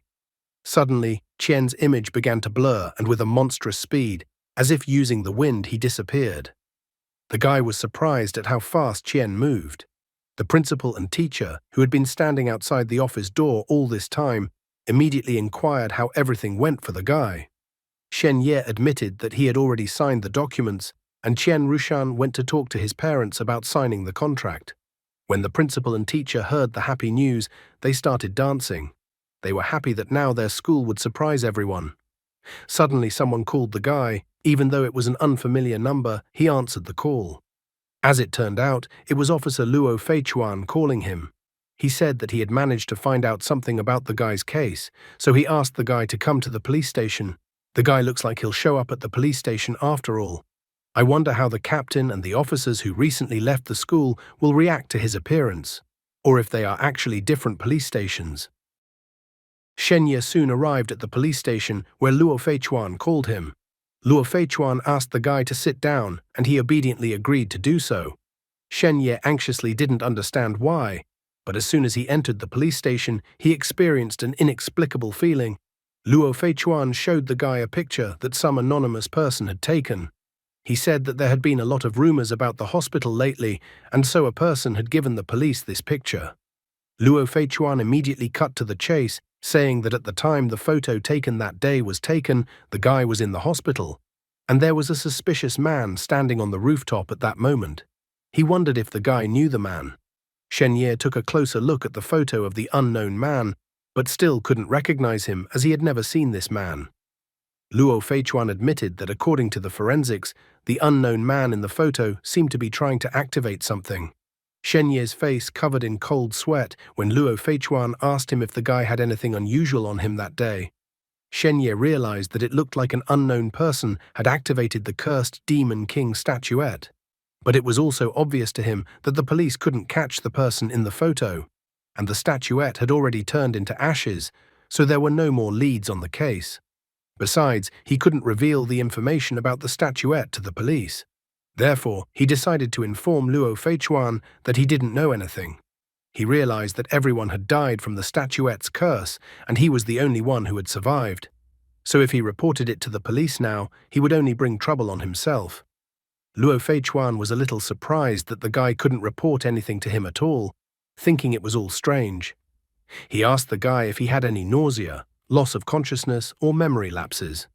Shen Ye decided to say that he had not had any of these things, but nevertheless he realized that Luo Feichuan seemed to know something. Ever since he entered the office, he had been feeling as if someone was watching him. That means one extra word, and he would definitely be finished. He immediately confessed that he remembered something. Shen Ye said that his backpack was open, although he had definitely zipped it up when he left the school. With a serious look, Luo Feichuan asked if the guy had checked his backpack afterward. Shen Ye played dumb, so he stated that he hadn't checked his backpack and didn't know that he should have done so. He suddenly noticed the change in Luo Feichuan and thought that maybe the policeman would now start to act. He immediately switched all his characteristics to agility. After all, no matter what happened, he had to be ready to escape. However, he didn't know if he would be able to escape, as Luo Feichuan's skills would most likely be able to suppress him. Nevertheless, he had no choice but to spring into action. He decided that as soon as difficulties arose, then he would need to escape. Suddenly, the phone on the table received a call. The guy became too scared, but he had to continue to hold back and find the right chance that he could open the door and escape. He reminded Luo Feichuan to answer the phone call. After picking up the phone, Luo Feichuan told the guy not to move, and then he introduced himself to the caller. The caller immediately informed Luo Feichuan that Luo Feichuan would die soon. Everything around Luo Feichuan abruptly changed, forming a vortex that caused the papers from the table to rise into the air. The guy didn't realize what was even happening and whether the assassin was attacking Luo Feichuan. He was surprised to see one of the supposed techniques Qian had told him about. Luo Feichuan was surprised by what was happening, especially after realizing that the killer was outside the police station. At the same instant, Luo Feichuan jumped out the window, and then a siren sounded at the police station. It was announced that the police station had been attacked. The attacker had infiltrated the police station, so the non-combat personnel were told to find a safe place to hide. Looking out the broken window, the guy saw the ocean. He didn't realize what was even going on, since he had been in the city the whole time. Shen Ye saw a man in the distance with a staff in his hands. Although he originally thought it was the man from the photo, it turned out to be a completely different man. The guy was surprised that everything in front of him could only be done by one person. The man in brightly colored clothes stated that Luo Feichuan had killed too many members of his church, so he should avenge them on Luo Feichuan. Luo Feichuan calmly reprimanded the man, asking the man to tell him later if he had anything to say, as he was busy right now. However, he is definitely willing to talk to the man later.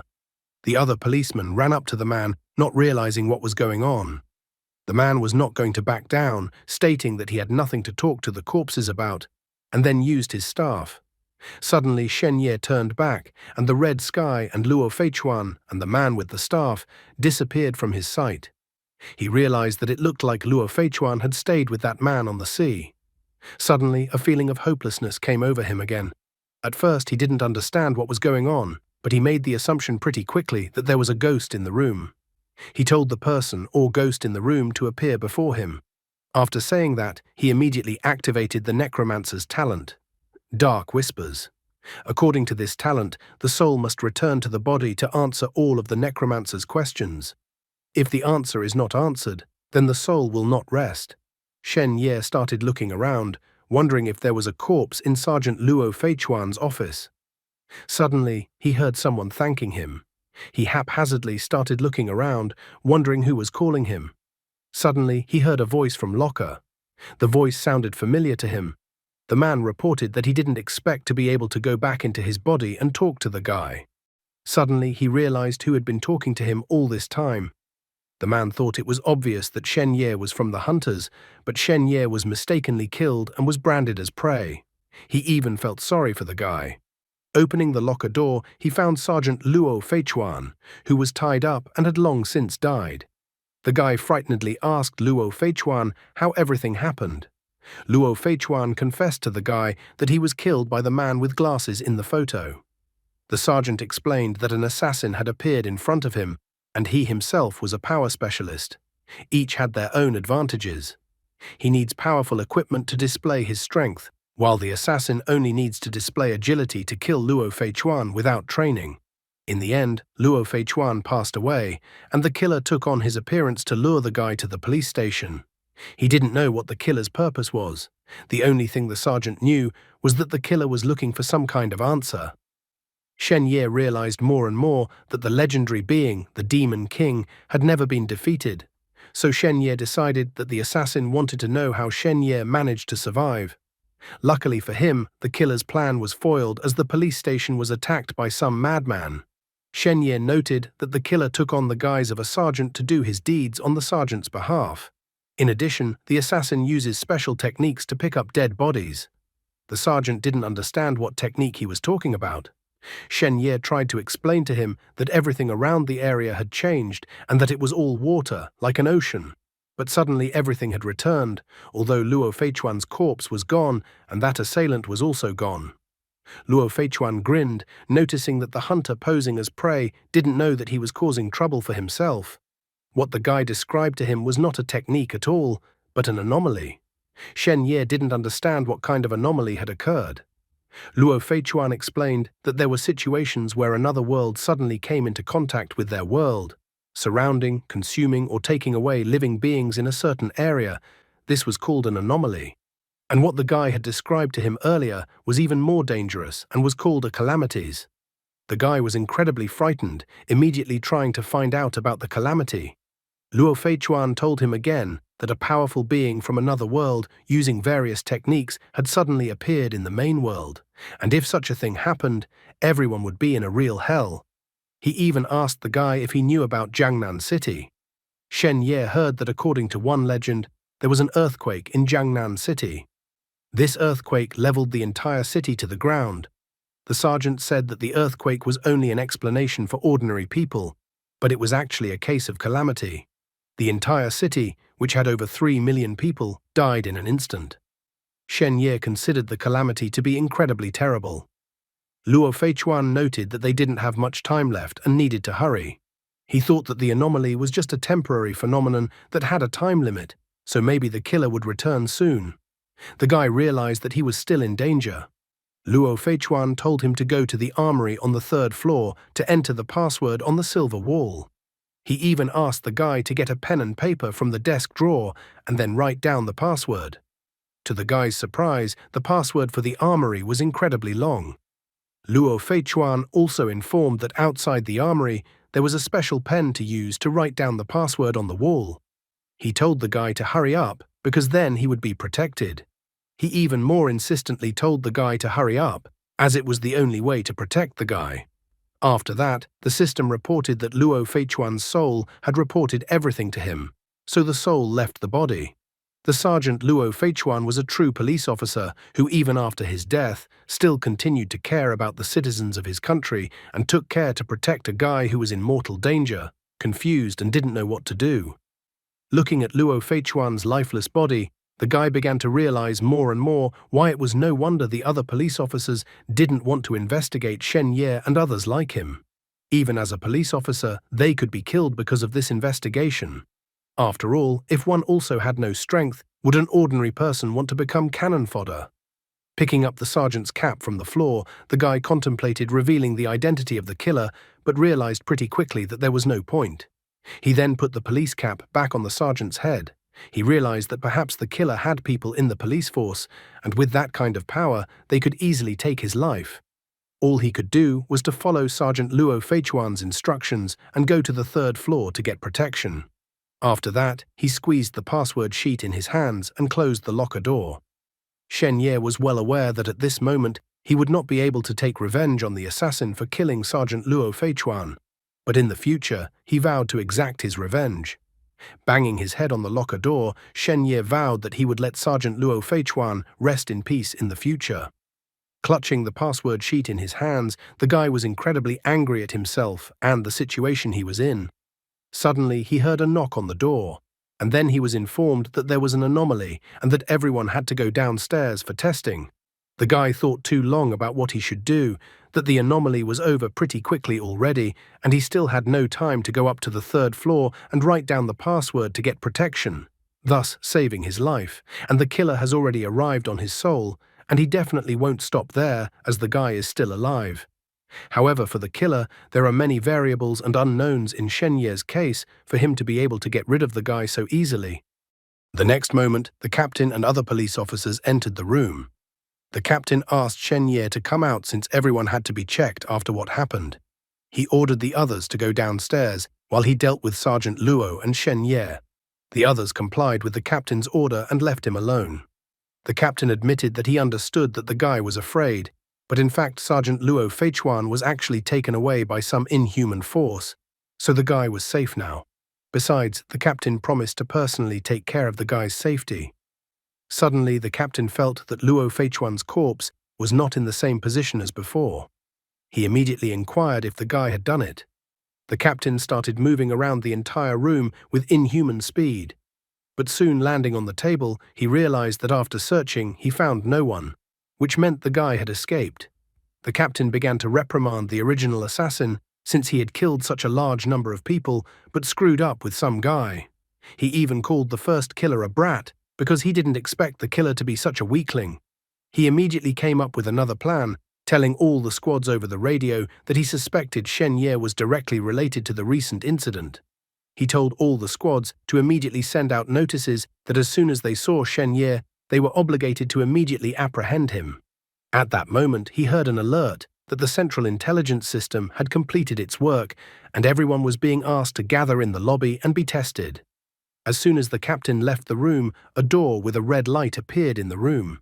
The door opened slightly and Shen Ye appeared out of it, looking around the room before entering. He was well aware that the assassins were accomplices.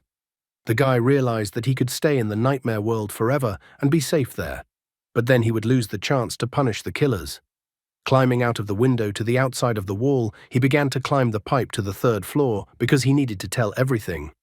The guy climbed up to the third floor quite easily, where there was no one. Going to the armory and taking a pen that hung on the wall, the guy took out a sheet with a written password. At that moment, however, a voice sounded behind him, hinting that he realized the source of the noise. The captain asked the guy what he was doing here. The guy started writing down the password on the door. He tried to tell the policeman that he would be taking an exam soon and that his teacher had left him some problems to solve as soon as possible. In the back of his mind, he complained that the password was incredibly long.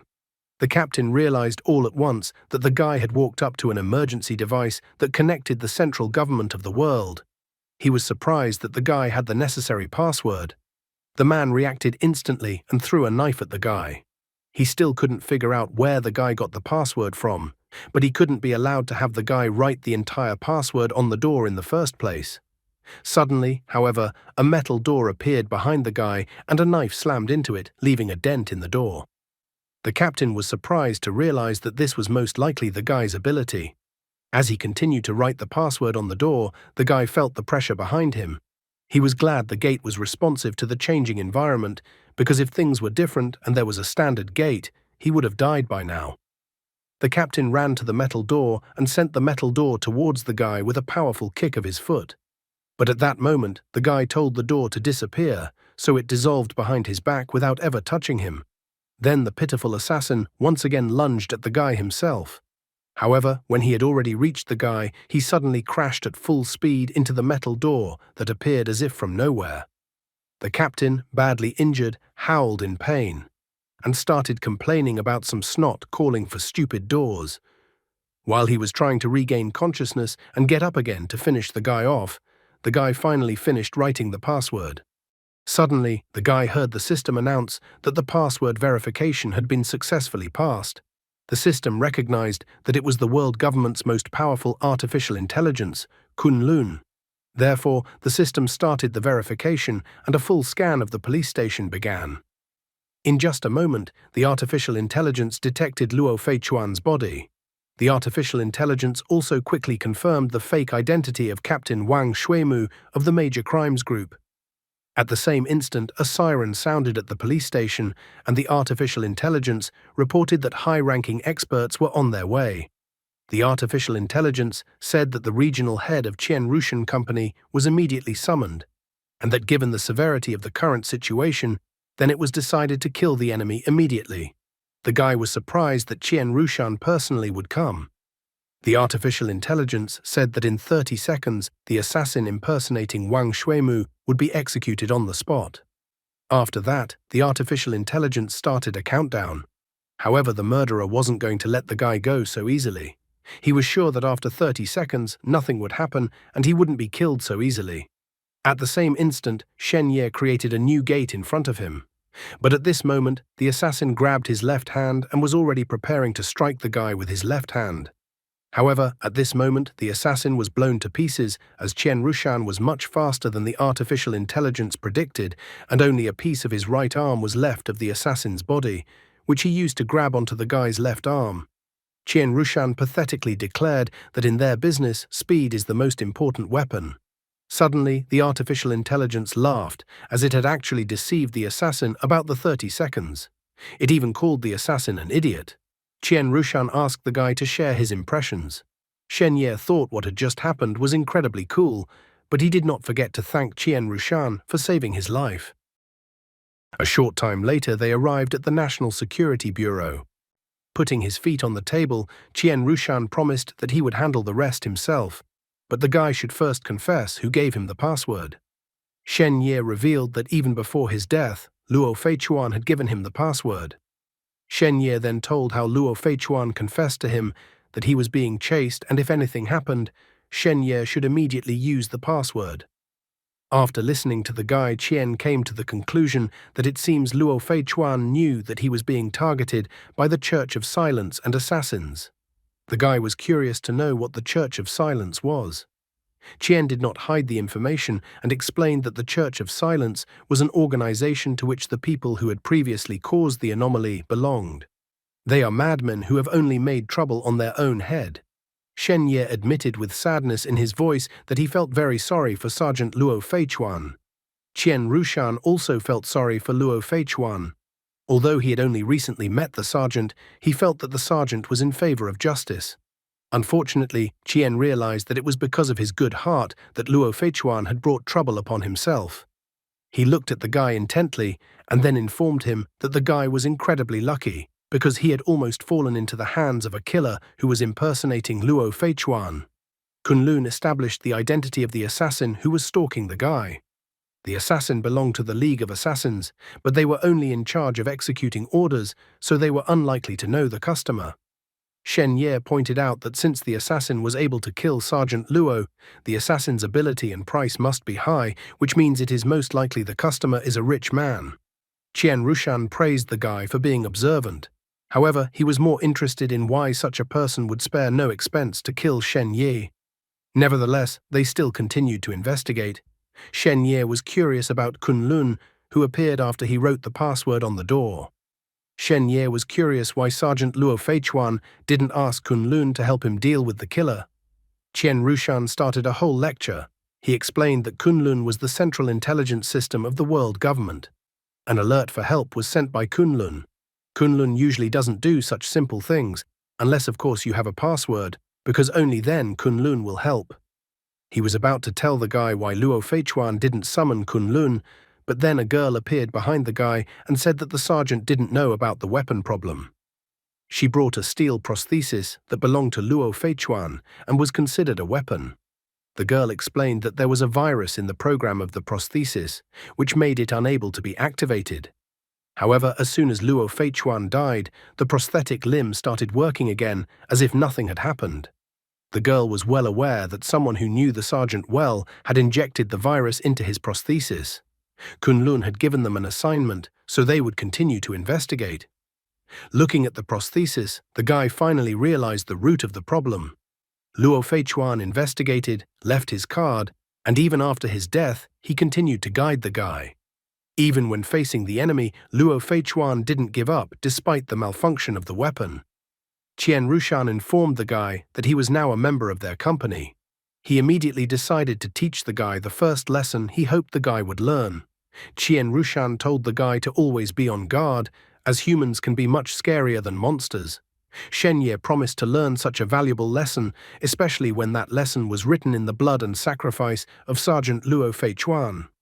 Since the guy had learned his lesson, Qian asked him to come with him since he had arranged a meeting place with the guy's parents. The guy wondered what would be done with the two who were still in the anomaly. Walking down the corridor, Qian announced that further cases would be handed over to other, more professional people in this matter, and the place where they were would soon be closed. And it was already time for them to leave. Shen Ye was curious why Qian Rushan wouldn't stay and solve all the problems of the police station. The guy thought that with the strength Qian Rushan possessed, he would have easily handled the other two people. Qian pointed out that he shouldn't think about this case so lightly, because in fact the remaining two people could transfer their abnormalities to him. He told about how once a guy, after coming out of an anomaly caused by the Church of Silence, looked completely normal. But in reality, all that was left of him was human skin, with a real monster lurking underneath the skin. Eventually, the monster went on a rampage, and it was incredibly difficult to catch it. Therefore, Qian preferred to deal with more ordinary people rather than messing with the Church of Silence. Many people did the same as Qian. The guy was frightened by such horrifying stories. However, Qian assured him that there was no need to worry. After all, the fate of the monsters would be even worse than the assassin he had dealt with earlier. Suddenly, the puzzle in his mind came together and he had a curious thought. He suddenly remembered that the sergeant's name was Luo Feichuan, and his last name was Luo. He immediately contacted someone on the phone and asked them to verify one piece of information for him. Qian said that they had checked Luo Feichuan's connection with Xiaomengyu. Qian Rushan's face was covered in cold sweat when he heard the requested information on the phone. Shen Ye, standing next to him, was curious to know who Xiaomengyu was and how she was related to Luo Feichuan. Soon, at the meeting with the parents asked to talk to their son privately to hear back from him and only then decide to sign the contract or not. Qian Rushan did not object to his parents' decision and went outside. The mother admitted that she didn't want to pressure her son, and then revealed that the guy was a descendant of a great family. His father was from a descendant family, a side branch of the Shen family. The guy expressed genuine surprise that it was one of the 3 clans. He knew that his family wasn't that simple, but it turned out that the Shen family was one of the few families that had divine heritage and artifacts. His mother explained that the guy's father was also a genius, but unfortunately underwent a qi deviation while practicing an ancient technique and lost all his power. In desperation, the man left for this city to live an ordinary life and then met her. However, the lad's grandfather soon organized an engagement for his father. It was an insult to the guy mother and father, and the guy father chose the guy mother over the family. This kind of behavior made the grandfather very angry, so the father was completely banished from the family, and soon after they had Shen Ye. The guy was even surprised that whether the parents were going to tell him their love story. The father admitted that the reason why they now decided to tell him about the past is because the guy's talent is already beyond the ordinary people. The father noted that if they came and asked the grandfather to recognize his grandson, the grandfather would certainly agree. Then the guy would become a descendant of an aristocratic family and would be able to enjoy better resources and privileges. His father reminded him that the family's legacy is incalculable and unattainable, and if a guy joins the martial arts company, he won't be able to touch the family secrets. The parents decided to give the guy the right to choose. They asked him not to worry, because whatever happened, they would support his choice. The guy was glad that in this life he had such understanding parents. He didn't hesitate about his choice and immediately said that he wanted to join the martial arts company. His mom was surprised, but his dad immediately accepted the guy's choice. Mom was worried about the guy. She was ready to beg the grandfather to accept the guy into the family, and once the guy was accepted into the family, he would no longer have any worries in his life. However, Shenya said with a smile that he didn't want them to ask his grandfather. Besides, since his father had done well, he could do well on his own. His father once again expressed that he respected the guy's decision. The mum was also happy that her son had grown up like this. His parents had only gone to the family a few times over the years. He now realized that every time they returned, one part of them treated them well, and the other part of the family looked at them with cold contempt. The only joyful moments in Shenye's life were when he used to play with his friends as a child. Although he was used to the coldness and ruthlessness of people in his past life, only now was he able to feel real, genuine love for himself. Soon Chen said that they had signed all the documents and welcomed the guy to the martial arts company. The guy thought that a heartless family like Shen was no use to them. Chen informed that in a few days, Shen Ye would have to participate in the entrance exams of the top 3 academies. Therefore, Chen wanted the guy to temporarily live at the company headquarters. He asked the guy's family what they thought of this decision. The mom thought it was a good option, because her son would be able to enter one of the top 3 academies. Although she was worried about her son, she told her son not to worry because he would definitely be able to perform at his best. Shen Ye finally asked Chen Rushan to take care of him with a smile. What does Zhao Yibing, who wanted to set him up and be higher in the exam at any cost, think about his getting into the martial arts company and his future entrance into one of the top 3 academies? Meanwhile, Zhao Yibing was typing something on her phone. She had already started to create a title for the video that would attract others and make the video go viral. She wrote about the best student of the year failing one exam and freaking out, and then that the police had intervened in the matter. The girl was happy that she managed to upload the video and that the video where the guy beat up other students attracted a lot of attention and criticism. On top of that, she specifically went to the hospital and took pictures of Sun Ming. She was so happy that Shen Ye would soon get what he deserved. She was so happy that finally the guy's reputation would be severely damaged. But now she would be the only one left at the top. She asked that the guy not blame her for this. After all, this was his fate. The girl anticipated that from now on, Shen Ye would not be able to enter high school, would not be able to learn techniques, would not receive armor and weapons, medicines and pills. In addition, now thanks to her endeavors, the guy would not receive an inheritance. She believed that from now on, the guy would be a trash like Sun Ming and the rest, and only she would be the abyss that the others couldn't jump over. At that moment, a notification arrived on her phone. When she opened the notification, she found that the administration of the platform where she had posted had informed her that the content of the video the girl had posted was recognized as defamation.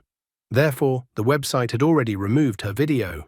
In this message, the administration of the platform also advised her to stop spreading rumors. Otherwise, martial arts company reserves the right to hold the girl accountable.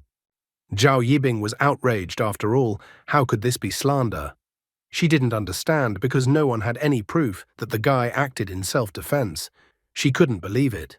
The girl didn't understand why the organization cared about this video. Zhao Yibing decided to check what the school had done about the incident.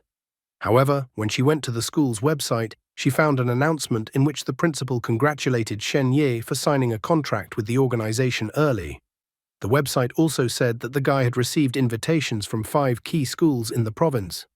The girl crouched down on the floor as she felt her powerlessness. She couldn't believe it since she was already so close to success. Zhao Yibing wanted to know how the guy was able to sign a contract with the organization and why he was chosen.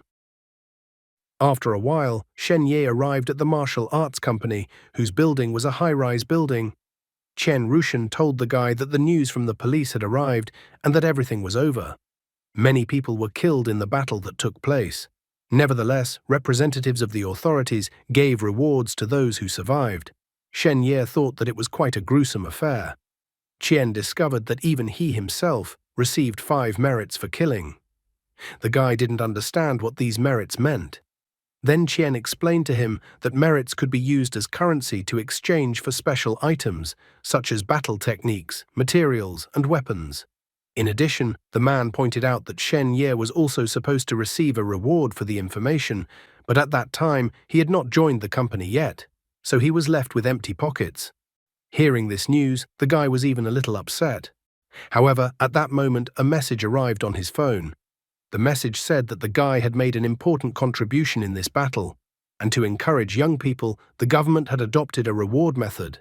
His award had been sent, and so he was asked to come to the company building soon to receive the award. The message was sent to him by the Federation of World Government, or to be more precise, the Combat Merit and Armed Forces Administration. The guy was surprised that there was an award meant for him as well. He couldn't wait to find out what kind of award he had been given. Soon the elevator doors opened on the 105th floor of the building. Qian Rushan told him that middle school students are only laying the foundation, and only in high school do they learn real professional techniques. So their study is a good way, although not perfect. Shen Ye, on the other hand, mentioned that he lacked attack techniques, and after all, he had already been tripped up several times, and if he was unlucky, he would have been killed long ago. Qian Rushan understood his worries, so he decided that the guy should not go out for the time being, and Qian Rushan was going to investigate the matter. At this moment, the girl approached Qian Rushan and informed him that their investigation into the incident was over. The guy was surprised that the investigation was completed so quickly. Qian Rushan was also glad that the investigation was over. He informed Shen Ye that Shen Ye was a member of the company from now on, and that the guy was given a monthly salary to spend as he wished. The butler-like man asked the guy to ask him questions if he had any. Qian Rushan also said that when the guy finished his studies, he would bring the guy in and show him the department. For now, he explained that Shen Ye can move around freely and treat this place as his home. Shen Ye politely thanked the man for the guidance and explanation. After a while, the guy went to his room. A girl in the room contacted him through the monitor. The girl immediately said hello to Shen Ye. She also informed him that her name was Xu Mulin. The girl congratulated the guy on joining martial arts company, noting that the guy was awesome. She was older than him, so she decided to call him little brother. As the guy sat on the bed, the girl kept telling him a lot of things from the monitor screen. She politely thanked the guy for what he was doing. Xu Mulin also shared that she hoped the guy would study hard, improve his strength, and become a very cool person. She told him that the world is very dangerous, but it is worth it for them to fight hard together. The girl suddenly remembered that she had even prepared VIP tickets to the concert for him, so she would wait for him there. In general, the girl tried in every possible way to cheer him up and inspire him to new endeavors and feats. The guy was surprised because Xu Mulin is a celebrity that the real Shen Ye really likes. Looking around, Shen Ye was surprised. Everything in his new room, from the colors to the bedding, clothes, and exercise supplies, almost everything is to the real Shen Ye's liking. However, he corrected his speech by pointing out that these were all things that Shen Ye liked. He was surprised that it was all for the sake of some new recruit and for the sake of increasing strength. He was now on the roof of the 105th floor of a skyscraper. Looking down, he was well aware that many people would like to stay in this place, on top of the clouds. Many people would like to see the wind, and also many people would like to know if that guy in the clouds was definitely a real hero. Looking at all this serene atmosphere on the roof of the building, Shen Ye made an important decision. He decided that he would dive back into Nightmare World at 11 o'clock tonight to get a new title. He needed to become stronger. The entrance exams were going to start in a few days, so he didn't want to be expelled. As soon as 11 o'clock in the evening appeared on the clock, the guy immediately opened the gate.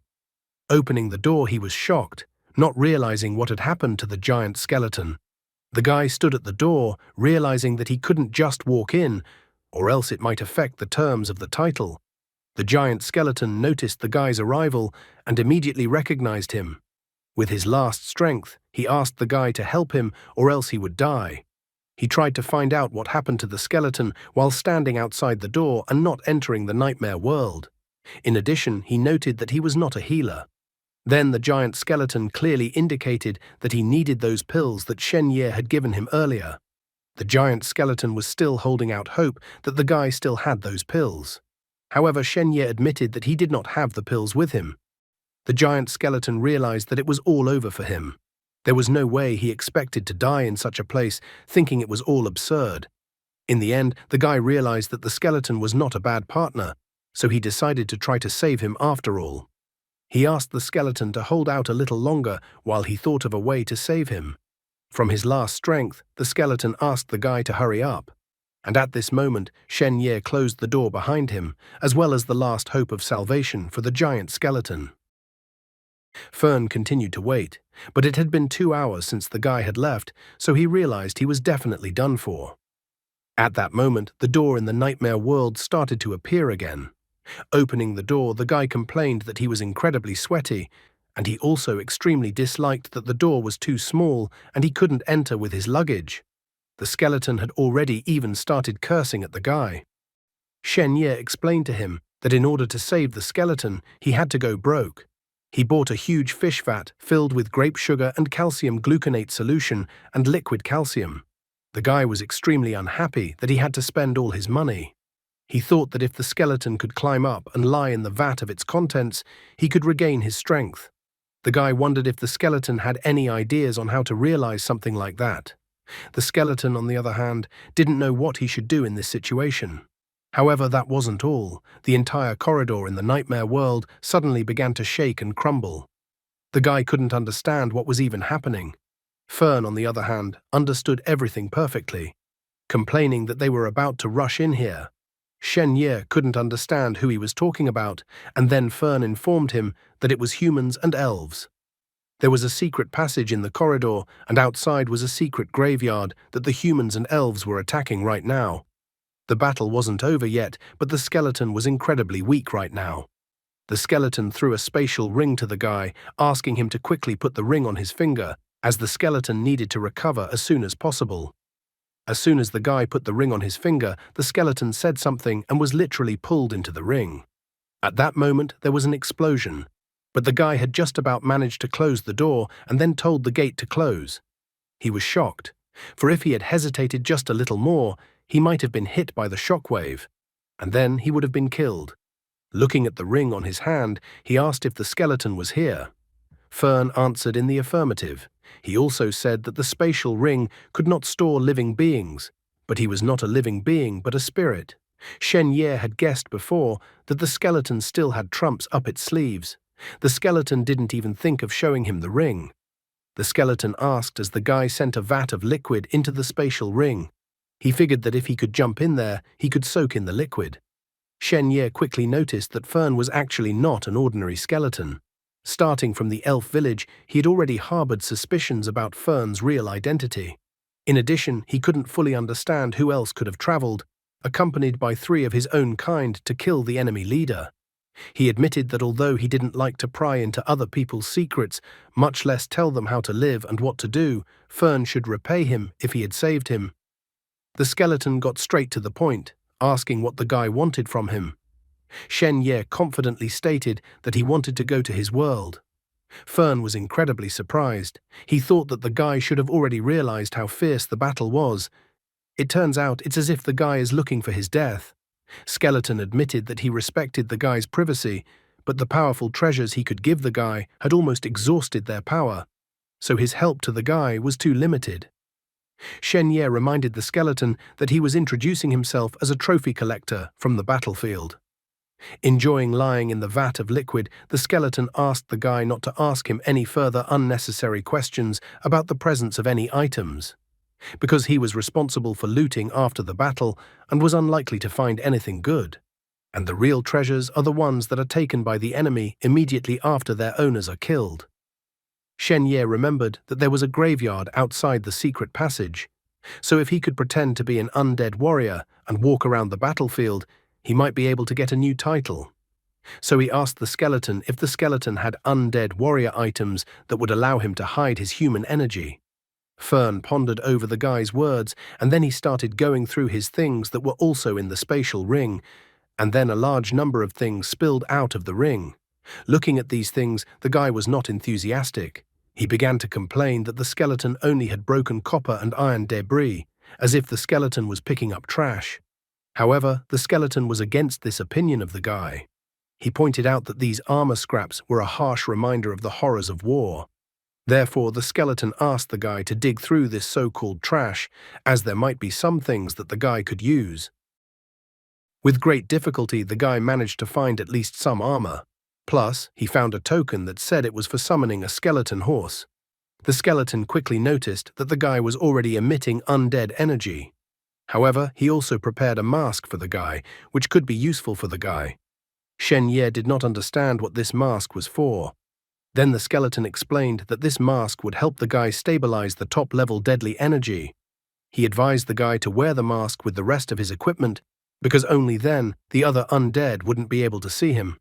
As soon as the guy put the mask on his face, the skeleton quickly noticed that the guy now looked like a real undead warrior. He even pointed out that if the guy uses a token, he might be able to summon a skeleton horse. Thinking about it, Shen Ye even made a joke to himself. After all, he would get on the skeleton horse and pretend to be an undead warrior, and if danger arose, he would run away. He even thought about the fact that now anyone who saw him could call him Ghost Rider. After completing all his preparations, the guy summoned the gate. The skeleton asked the guy to try not to really die. After all, if the ring on the hand of the already dead guy is stolen, then the skeleton will definitely fall into the clutches of the enemy. Opening the door and feeling the stench coming from behind the door, as if death itself looked into his soul and everything around was imbued with the aura of death. The guy told the skeleton that he would try not to die. The skeleton can only hope that the guy can survive, and his bones will be able to receive the long-awaited calcium from the world where Shen Ye lives for a long time to come. Walking through the door, the guy found himself in a place where everything was incredibly ruined.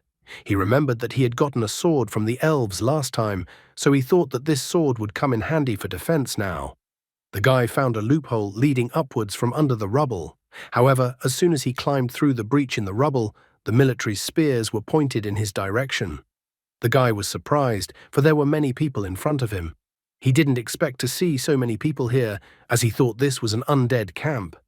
Shen Ye had no way of knowing that the undead would lose to humans so quickly.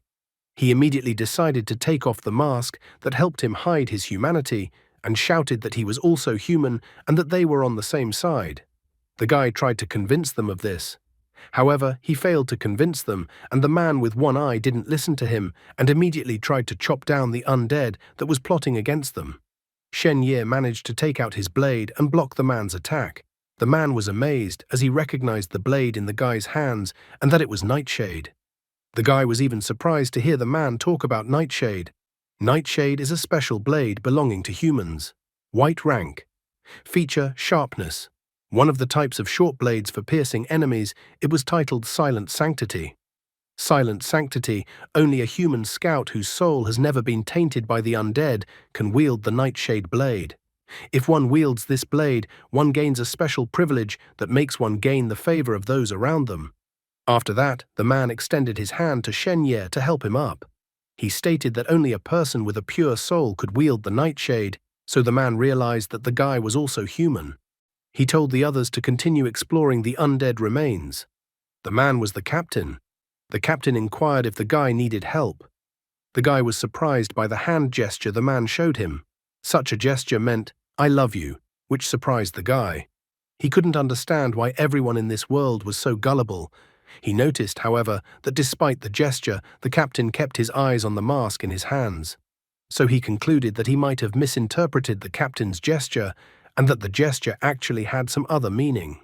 His thoughts went somewhere far away, and he speculated that this gesture of the captain might have indicated some kind of problem. Shen Ye was not surprised, because obviously the skeleton mask in his hands would greatly disturb the captain. He even noticed again that the skeleton had set him up this time too, so he threatened to deal with the skeleton later. There was no choice, so he showed the same gesture that the captain had shown him earlier. He stated to the captain that he was in quite a predicament, so he would not refuse the captain's help. The captain's face was covered in cold sweat as he stated that he would give the guy a combat bag. Shen Ye was glad that he was able to make contact. He thanked the man, promising that he would repay his help next time. The captain informed him that his name was Roman. At this moment, many warriors were told to immediately disperse, as an important lump was approaching. A male nobleman approached them on a horse. The man yelled unhappily at Roman, not understanding why they were still standing there. He was displeased, noting that they didn't have that much time. Roman informed him that he had met a fellow outside the tomb on the way. He spoke as if to imply that the guy was a spy. The nobleman stated that since the guy appeared from the tomb, he was definitely a servant of the undead. so he ordered the guy to be captured. Roman tried to stop the man, noting that the guy was holding Nightshade. However, the nobleman told him to shut up. He stated that he knew that those who were able to use Nightshade could also be servants of the undead. Therefore, he wanted to understand what the guy's mission was. Hopefully, he wouldn't test him the same way one aristocrat tested Griffith. Shen Ye was extremely dissatisfied with the man's remarks. He inquired who the man was and why he was asking about his mission. The old man was even amused by the guy's tone. He claimed to be the lord of the Southern Legion Palace. Therefore, he was amused that some guy in front of him dared to ask his name. The old man promised that he wouldn't kill the guy first, but would torture him to extract all the information the guy had. Shen Ye did not hold back, declaring that the man in front of him was a real pervert, and that he would definitely memorize the man. At the same instant, he summoned a gate right under his feet. The warriors immediately tried to attack it, led by their master. However, when the dust from the attack settled, there was no one else at the point of their attack. The old man was surprised, not understanding where the guy had gone and whether the guy had just vaporized. But one of the warriors thought that there must be some secret passage in this place. Roman admitted that he had heard that some mercenaries were also involved in this war.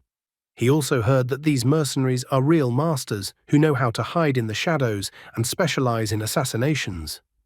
As if deciding to scare, Roman also added that it turns out the man had pissed off one of these mercenaries. As soon as the nobleman heard about mercenaries who specialized in assassinations, his face immediately became covered with cold sweat. He was afraid that the guy might suddenly attack him and kill him, and that the outcome of the battle would change immediately. Therefore, the cowardly nobleman immediately told the others to retreat. Shen Ye meanwhile passed through the door in the ceiling and landed on the floor of his new room.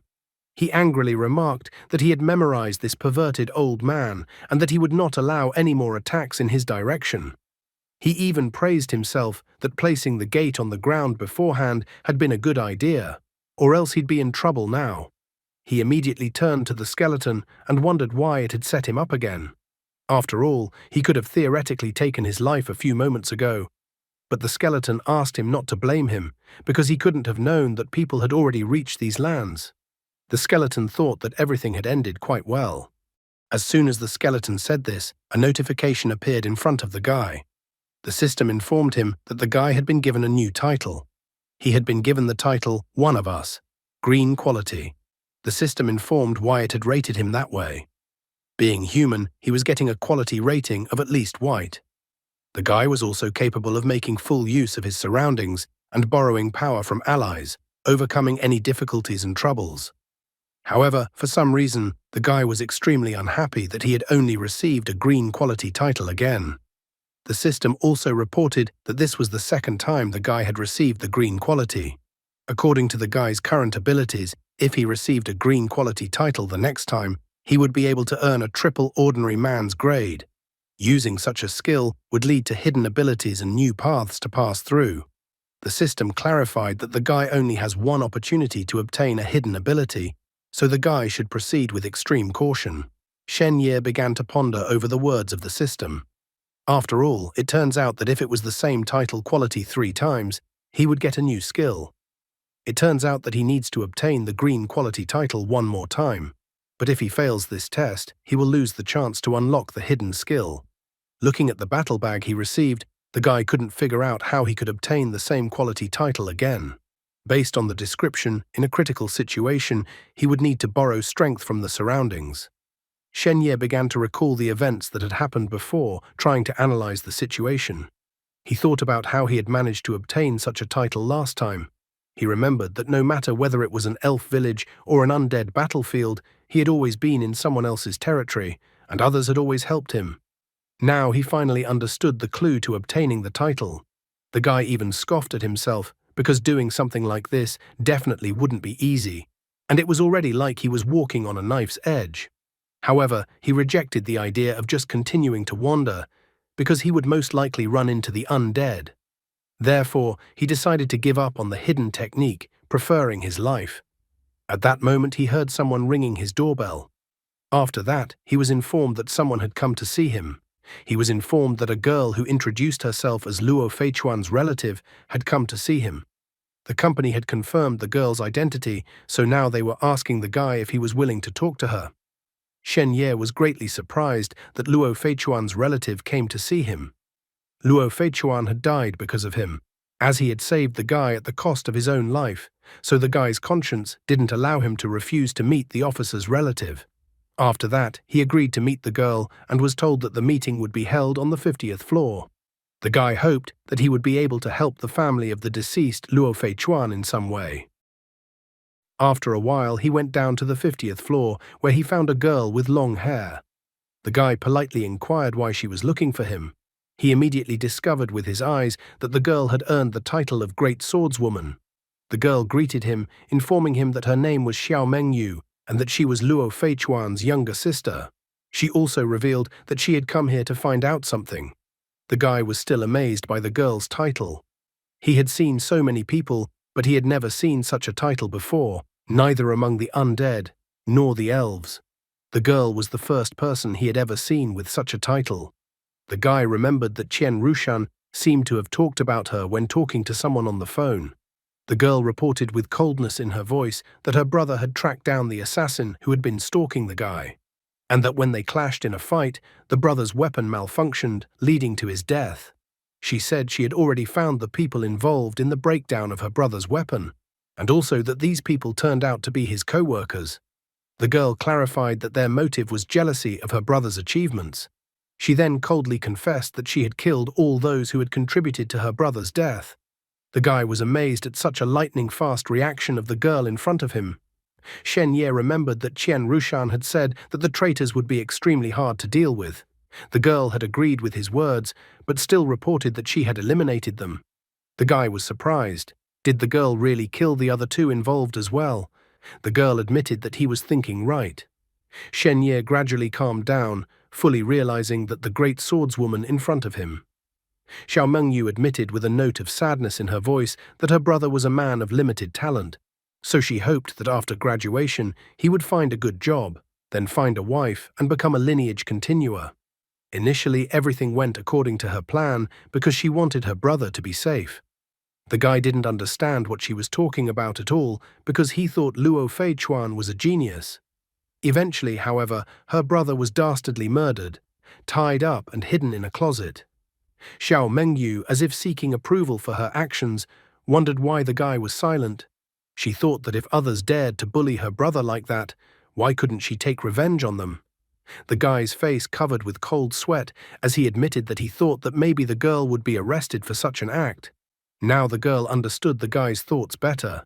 She knew that although the guy carried the surname Shen, he had never lived in an aristocratic family, so he didn't understand her actions.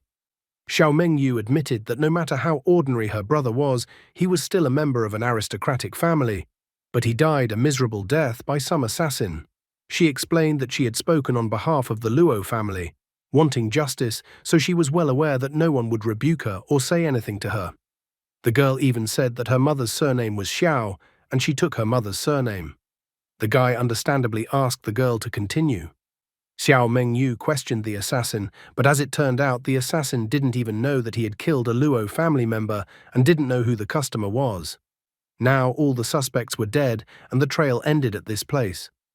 Finally, the girl moved from the backstory to the current situation.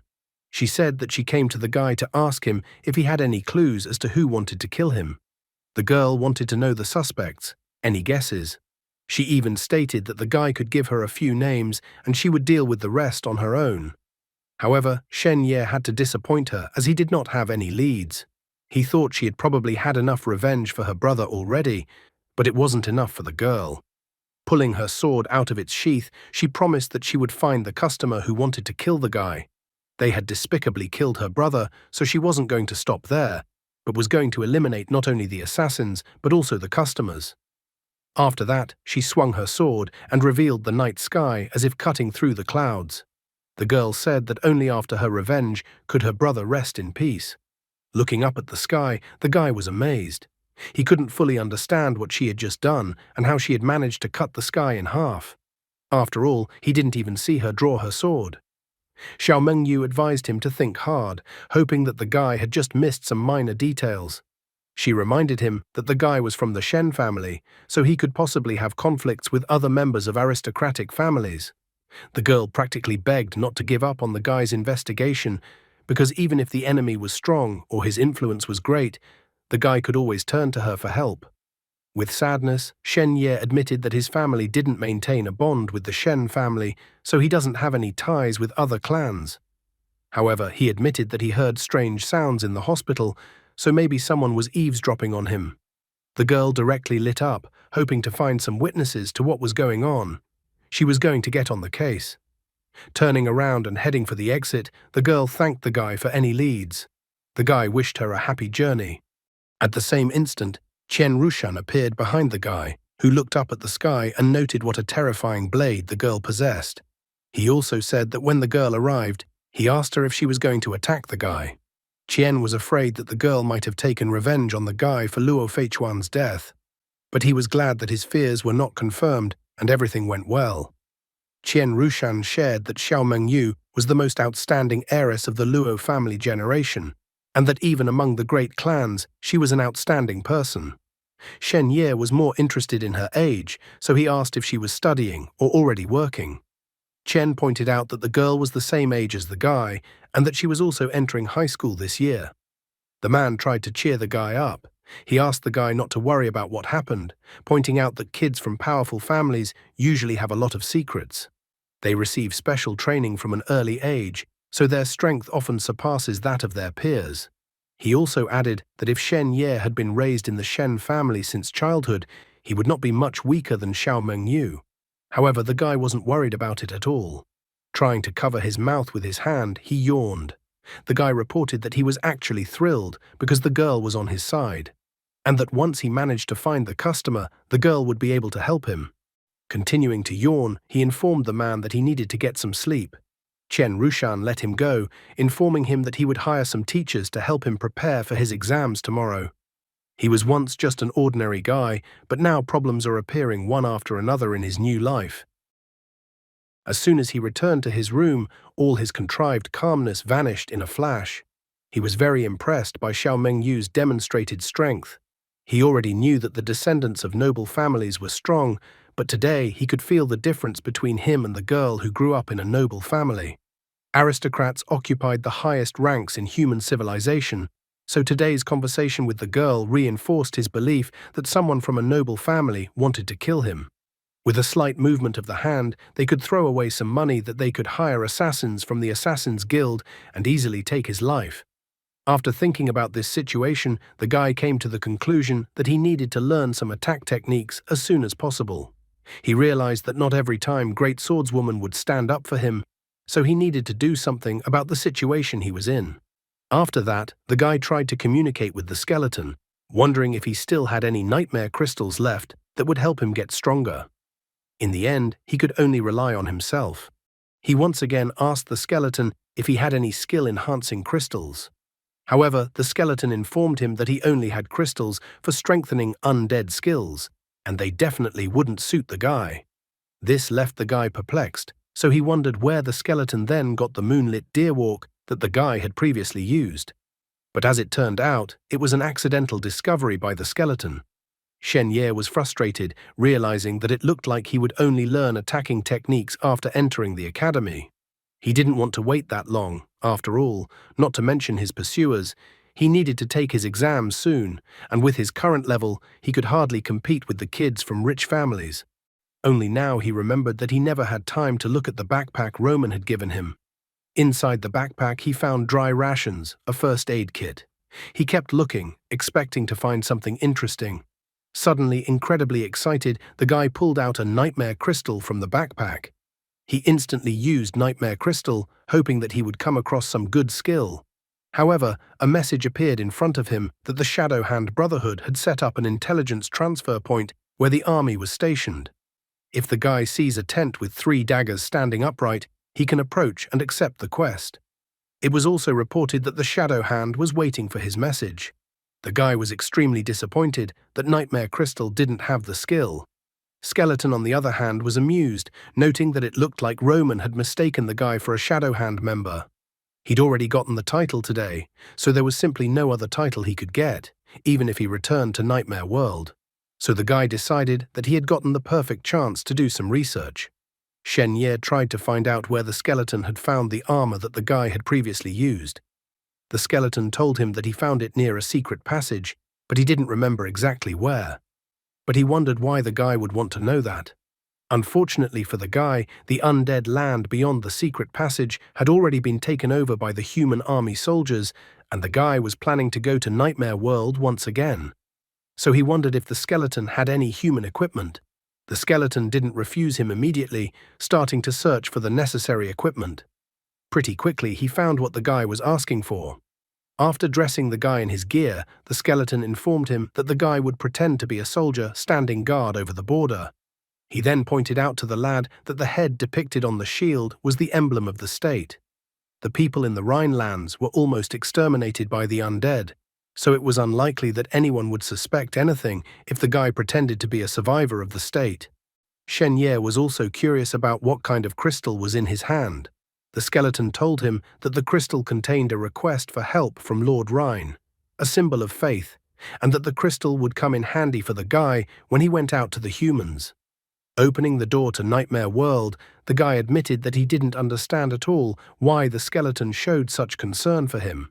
But the skeleton informed that since the guy had saved him, he would like to repay him for his kindness. However, the guy pointed out that if the skeleton didn't tell him the truth, he would deprive him of his calcium. Then the skeleton finally admitted that he would benefit if the guy reached a certain position and could buy back the materials that would help the skeleton heal. Shen Ye was satisfied that the skeleton had revealed his true motives. After that, he passed through the door and took a step into the Nightmare World. Meanwhile, in Nightmare World, many soldiers died in the battle against the undead. One of the soldiers found one soldier still alive on the battlefield. He immediately shouted to the others that he had found a wounded man. The other men rushed towards him. They kept encouraging the wounded guy, saying that the chief healer was not far away, and that the man should hold out until he arrived and then he could be cured. Shen Ye was watching them at this time, hiding behind a tree. He realized that the soldiers were still on the battlefield, so he could not act rashly. After all, if his cover was blown before the current, he knew everything, the situation would go down a bad scenario. As he continued to hide from people, he noticed that there were so many dead, so he had a good chance to get some information from them. He turned around and noticed that he was hiding behind a giant undead warrior. He then activated his Dark Whispers skill, telling the undead to wake up and answer some questions. The undead's eyes suddenly lit up with green flames. The guy showed the giant undead the mask that was in his hands and asked if he knew anything about the mask. But the giant undead didn't know anything about the mask. Not getting a positive answer to his question, the guy told the giant undead to rest, and he himself ran on. After that, he ran from one undead to another, asking the same question, but the answer to his question was always negative. Finally, he crouched behind a rock, complaining that he was searching like a needle in a haystack. He accidentally touched something soft, and when he looked to see what it was, he was surprised. He hadn't expected to see a werewolf here. He was glad, though, because a werewolf's sense of smell must be very keen, so maybe a werewolf would make it easier for him to find one. Using his Dark Whispers skill on the werewolf, the guy asked if the dog had ever seen the mask in his hands, or if he had ever smelled a similar scent. The werewolf stated that he had seen the mask and that it belonged to Centurion, the man whose hand lay not far from his. All that was left of the man was only one arm. The werewolf also resented the guy calling him dog, since he was a wolf. It was as if the guy didn't hear him, and after praising him, he called him dog again. The werewolf was outraged, continuing to claim that he was not a dog, but a wolf. Once they approached the arm, the skeleton assumed that the man had been hit by some large-scale magic. There was only one arm left of the man, so Shen Ye didn't fully understand if the Dark Whispers skill would work if only the arm was left. After using Dark Whispers, the guy wondered if the man had appeared here. Suddenly, the hand trembled, then lifted up and made a gesture that the guy had previously demonstrated while talking to Roman. The guy rejoiced, for it was the shadow hand sign, so he had picked the right person and that the man was most likely the owner of the mask. The overjoyed Shen Ye wondered if the man could tell him anything. The hand crawled away and pointed one direction. After following the hand, the guy found a boot nearby next to the stones. As he approached the boot and took it in his hand, The guy covered his nose with his other hand, as he could no longer stand the horrible stench that came from the boot. Looking inside the boot, he noticed that there was something inside the boot. Shaking out the boot, a note and some small object fell into his hand. The system reported that the guy had found enough special items, so he unlocked the Item Lore Auxiliary ability. Thanks to this ability, the guy could now see the description of the items. In his hand, he held Night Shadow Insignia, blue quality, superior. The Night Shadow Insignia was engraved with a pattern of arcane runes, with the power of which a special weapon could be activated. If the owner of the item didn't have a suitable weapon, the Night Shadow Insignia would become mere junk. The guy thought about the part of the item's description that mentioned weapons. He immediately thought of his Nightshade blade, which glowed as soon as he got it. As soon as Night Shadow Insignia connected with Nightshade, the system announced that the item had been upgraded. Nightshade had leveled up to Nightfall. Now in his hand was Nightfall, an exclusive dagger for human assassins. Blue quality, superior. Properties: sharp, advanced, piercing, advanced, bleeding, advanced. This assassin's dagger is endowed with the blessing of Shadow from the Shadowhand Brotherhood. Only assassins of high rank can wield it. Shadow Blessing: this dagger emits a unique power signature indicating the status of the wielder and allows the wielder to perform tasks for the Shadowhand Brotherhood and receive rewards. At the end, it was stated that the shadows protect all who stand for justice. Looking at the Nightfall in his hand, Shen Ye was incredibly happy. He had absolutely never expected to be able to pump his weapon so easily. After that, he turned his attention to the note that he also took out from his boot. The note contained a notice from the mandatory Undead Truth Check. The Shadow Brotherhood was notifying all brothers and sisters that the Human Empire and the Elf Kingdom had released a large-scale assignment. It was possible to trade information about the unusual undead activity for generous rewards. The organization was asking everyone to go to the battlefield and fight for a common cause. Glancing at the note and trying to cover his nose from the horrible stench that came from his boots, the guy was surprised that the assignment was from Shadowhand. The crystal that Roman had given him indicated that the tent with the 3 short daggers was the location of Shadowhand. The guy now realized that Roman was also a member of Shadowhand, and that when he saw the guy and especially the mask in his hands, he wanted to help him. Shen Ye rejoiced at the information from the note. After all, exchanging information about the undead for a generous reward was the easiest thing to do. So he woke up one of the undead with dark whispers and told him to tell him about the unusual undead activity. But to his surprise, the undead reported that they knew nothing about the unusual undead activity. He then told the other undead to answer the same question. However, the undead in front of him also did not know the answer to his question. They explained that they didn't know anything as they were just ordinary soldiers who could only fight. Shen Ye was disappointed, for a seemingly easy task for him had become problematic. Suddenly, the skeleton confessed that he could actually give some information to the guy himself. The guy's mood immediately changed when he remembered that he had his own undead. Nevertheless, he wondered if the skeleton was sure he wanted to share information with him.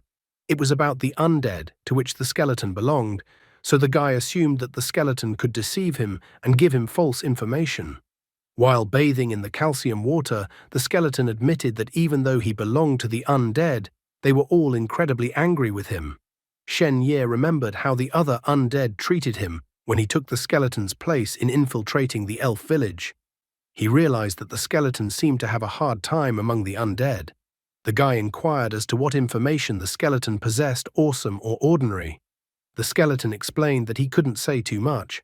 After all, he was just an ordinary worker.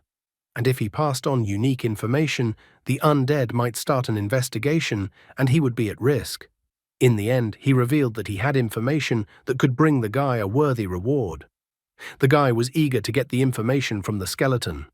Then the skeleton told him that the undead were using new components to improve artillery, and it could increase the power of fire cannons by 20% and the firing frequency by 10%. Shen Ye felt that this was quite valuable information. However, the skeleton admitted that the higher echelons were actually already aware of this information and just hadn't reported it anywhere yet. With slow steps, the guy headed towards the humans, intending to get the reward for the information. He was glad, because he hadn't done much of anything.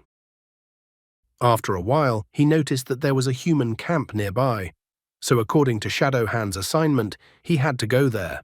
Skeleton noticed that the army was looking for the wounded on the battlefield, so he suggested that the guy pretend to be wounded and then the people would bring him to the camp themselves. The lad found this plan ingenious, but first he inquired about the medical situation on the battlefield. The skeleton admitted that the effects of human medicine were the best, better even than the elves, but you could only take advantage of all this if you had money. Shen Ye was amazed that even on the battlefield you had to carry money with you. The skeleton told him that with money you could even restore a skull. The skeleton didn't say anything about undead medicine for some reason, so the guy directly asked him about it. The skeleton ended up telling him that they usually make those almost dead die. The guy was a little surprised that the undead don't heal their fighters at all, but based on the calculations, it was too troublesome to heal the undead. The undead needed a special spell. They needed to sacrifice other humans to heal the undead. Although this method could allow the undead to instantly recover, but the price was the lives of other creatures. Therefore, usually only high-ranking undead could use this technique, and ordinary warriors were not allowed to use it. After listening to the skeleton's explanation, Shen Ye agreed with him that humans were the best healers. However, he didn't have any money on him to pretend to be injured. The skeleton admitted that he did have money. The guy was glad that he had money after all. After that, he had a brilliant idea, at least he thought so himself. He walked up to the giant undead and took a giant hammer from the undead's hand, while changing all his characteristics to strength. The skeleton had absolutely no idea what the guy was up to. The smirking guy only pointed out that if he couldn't make a sound after his maneuver, then the skeleton should help him. The skeleton was shocked at his idea. However, the guy wasn't listening to him anymore, and a giant hammer fell on him. The guy screamed in pain as the giant hammer crushed him to the ground. The skeleton didn't understand why the guy made such a performance, and the guy, in turn, asked the skeleton if he liked his acting. Shen Ye grabbed a rock and began to pound it on his shield, calling for help. He was lucky that the men were not too far away from the place, and they could hear his cries for help. The men rushed to the screams, calling for everyone's help since the injured man was there. They encouraged the guy, telling him to hang in there, and that they would help him. Will the guy's acting work, or will he be exposed pretty quickly and put in jail or have his head on a spade? Shen Ye was soon carried to the human camp, where the girl proceeded to heal him using magic. In the blink of an eye, the seriously injured fellow was cured of all the damage he had sustained. After that, the girl turned to her lord and informed him that she had finished healing the lad and that he would soon feel better. The girl was allowed to leave them, noting that she would be rewarded soon. Shen Ye plugged in his acting, as if just regaining consciousness, he wondered where he was even. A blond man ran up to him and tried to support the body of the injured guy. He noted that the guy was safe now and that he was now in the human camp. Shen Ye continued to barely utter words, wondering who was in front of him. The blond guy admitted that the guy in front of him was Prince Norton. The prince noticed that the shield that was with the guy displayed the emblem of a fierce hound. Therefore, the prince inquired if the guy was a resident of Rhine. In a barely audible voice, the guy expressed his joy that he had finally found the prince. He added that the Rhinelands had been overrun by the undead, so he asked Prince Norton for help. After that, he held out a crystal to the prince, informing him that the crystal contained which he was obliged to give to the prince. The old man behind the prince took the crystal from the guy's hands and then used magic to read the information from the crystal. The old man opened the crystal and noticed that Lord Lawrence of Rhine was there, asking for someone to send troops to bail out the Rhinelands. Lord Lawrence was willing to pay 300 gold coins and a significant land grant in return for help. Lord Lawrence was even willing to beg for the people of the empire to come to his aid. After listening to the message, the old man concluded that it was indeed Lawrence's voice, so he assured that the crystal was fine. The prince was glad that the guy was able to survive and that he was one of them. However, the prince then sadly informed him that Rhine had been completely defeated, and that the undead had taken over all these lands, so the prince thought that at this moment only the guy in front of him had survived from the Rhinelands. Shen Ye plugged in all his acting skills to show surprise, and at the same time tears appeared in his eyes. He immediately began to cry, for his father, mother, grandmother, the rest of his family and his friends were dead. According to the prince's words, the guy even cried, refusing to accept such a harsh reality. The prince's face became serious as he noted that the lad had gone through a great number of hardships on his journey and had even managed to survive under the giant stone hammer. So the prince found the lad's fate quite amazing.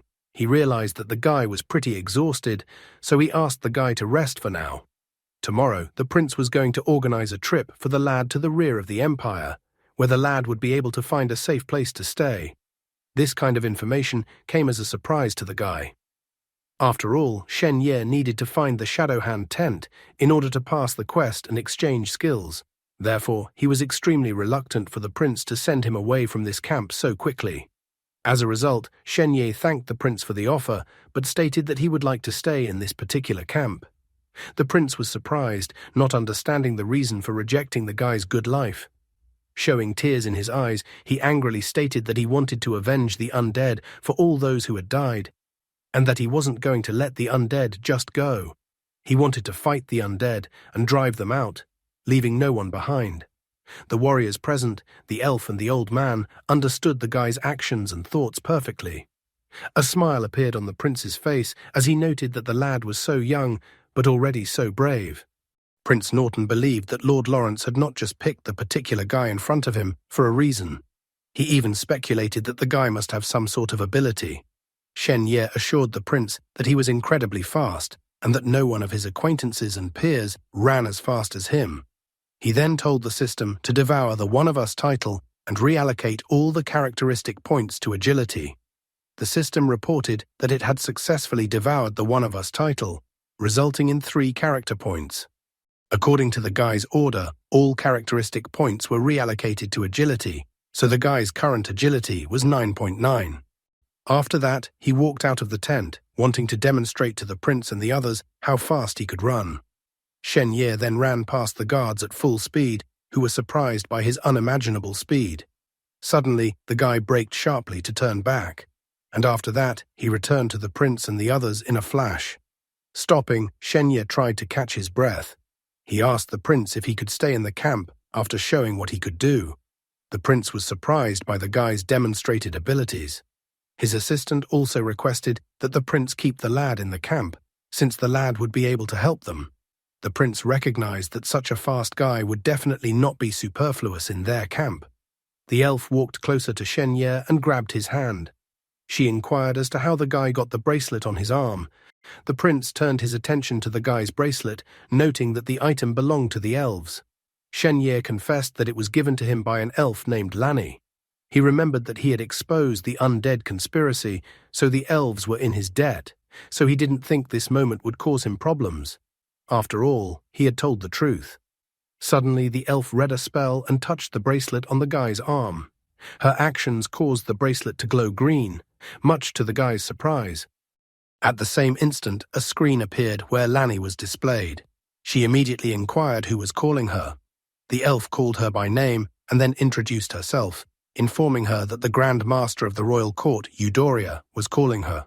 She asked if Lanny could explain how her bracelet had ended up on the human guy's arm. Lanny was glad to see the guy. She wondered where Eudora had met him. Not expecting such a moment, the guy said hello to the girl and asked if she liked his trick. Lanny still couldn't believe that she was finally able to see him. She inquired when the guy would visit her village again. Eudora was still wary and asked for Lanny to answer her question. Then Lanny told her that undead spies had recently infiltrated her village. Before they could act, the guy revealed their plan, so all the undead spies were captured. As a result, the high priest promised to reward the guy. She also added that the high priest is looking for the guy. The attentive Eudora let go of the guy's hand and cut the connection, saying that she would contact her later. After that, a smile appeared on her face, and she informed the prince that the guy next to her, though so young, had gone through a lot of hardships and still survived. Eudora thought that since the guy even had a connection with the elven people, he should be sent to study in the capital of the empire. Prince Norton was surprised, for elves rarely rated humans so highly. Therefore, he made a decision almost immediately.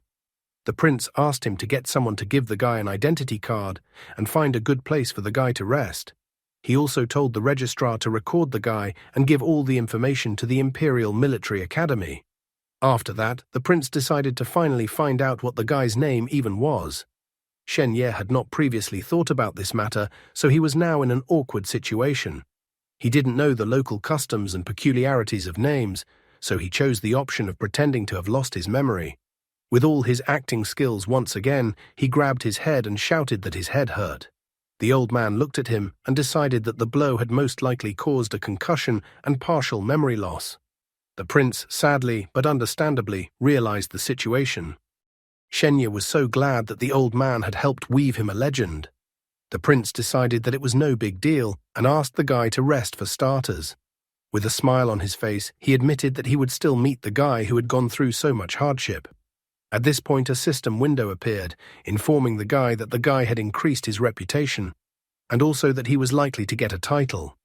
As a result, he received the title, The Boy Who Lived. Upon receiving the title, The Boy Who Lived, the guy was extremely surprised by such a title. He indignantly pointed out that he didn't even have a lightning bolt scar on his forehead. Clutching his head with his hand, he wondered only if there was any way to get rid of this strange title. The system informed him that titles like that required constant recognition and distribution to solidify. So if the guy wanted to give up such a title, he had only two options. The first option was to become a hermit, which would result in people forgetting about him over time, and then the nickname would disappear. The second option was to do things that completely contradicted the meaning of the title. After such an action, people will perceive the guy differently, and then the title will also change. The guy decided that he would soon disappear from people's sight for a while, so the title would most likely disappear. However, a passing military man said goodbye to him by calling him the boy who lived, so the guy mentally asked that no one call him that.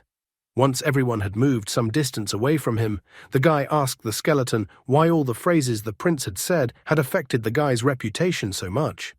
The skeleton explained that Prince Norton was the eldest son of the imperial family, the future heir to the throne.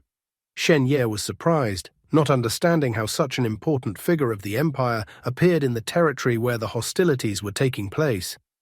The skeleton told him that Prince Norton led an alliance of humans and elves to repel the undead onslaught. Shen Ye now understood better the situation he was in. The old man admitted that they had gotten a pretty interesting guy. Eudoria wondered what the old man saw. The old man noticed that the guy was wearing a highly ranked shadow hand insignia. He was surprised because it was unbelievable to achieve such a thing at such a young age, which meant that the guy was extremely talented. Eudoria wondered if the old man was talking about the dagger the guy had. Prince Norton admitted that he too had noticed that the guy had a nightfall. He knew that only high-ranking assassins wore those. The prince reported that he had absolutely never expected to come across such a talented guy. He considered that it was incredible luck. After that, he gave an order for the guy to be given a Medal of Valor on his behalf. The subordinate understood his prince's order. Meanwhile, Shen Ye found the tent that he had been looking for all evening and for which he had come to the human camp. He realized that this was where Shadow Hand was located. There, he found a man brushing the skin of a bear. Blushing slightly, the guy made the requisite gesture, informing him that may the Shadow Hand remain. The man made the same gesture in return, inquiring what the guy wanted. Shen Ye threw a crystal into the man's hands. He reported that he had gotten the crystal from the undead fire cannon. After that, he added that the man should have also noticed that the undead's artillery had become stronger in the last company. Looking at the crystal, the man praised him for his work, noting that he had shared valuable information. After that, he inquired what the guy wanted to receive in exchange for such valuable information. Before deciding anything, Shen Ye tried to find out what the man had. The man guaranteed that he had many things and even promised that the guy would be delighted. He then pulled out a tactical camouflage dagger. The man explained that the dagger was coated with poison. It was enough to lick a little poison and the guy could fake his own death. So the man thought that such a dagger was the perfect tool for an assassin on the battlefield. He also explained that the poison was fresh and had a shelf life of 2 years. If a guy were to have trouble with insomnia, just licking a little of this poison would be enough, and the guy would be guaranteed to fall into a deep sleep.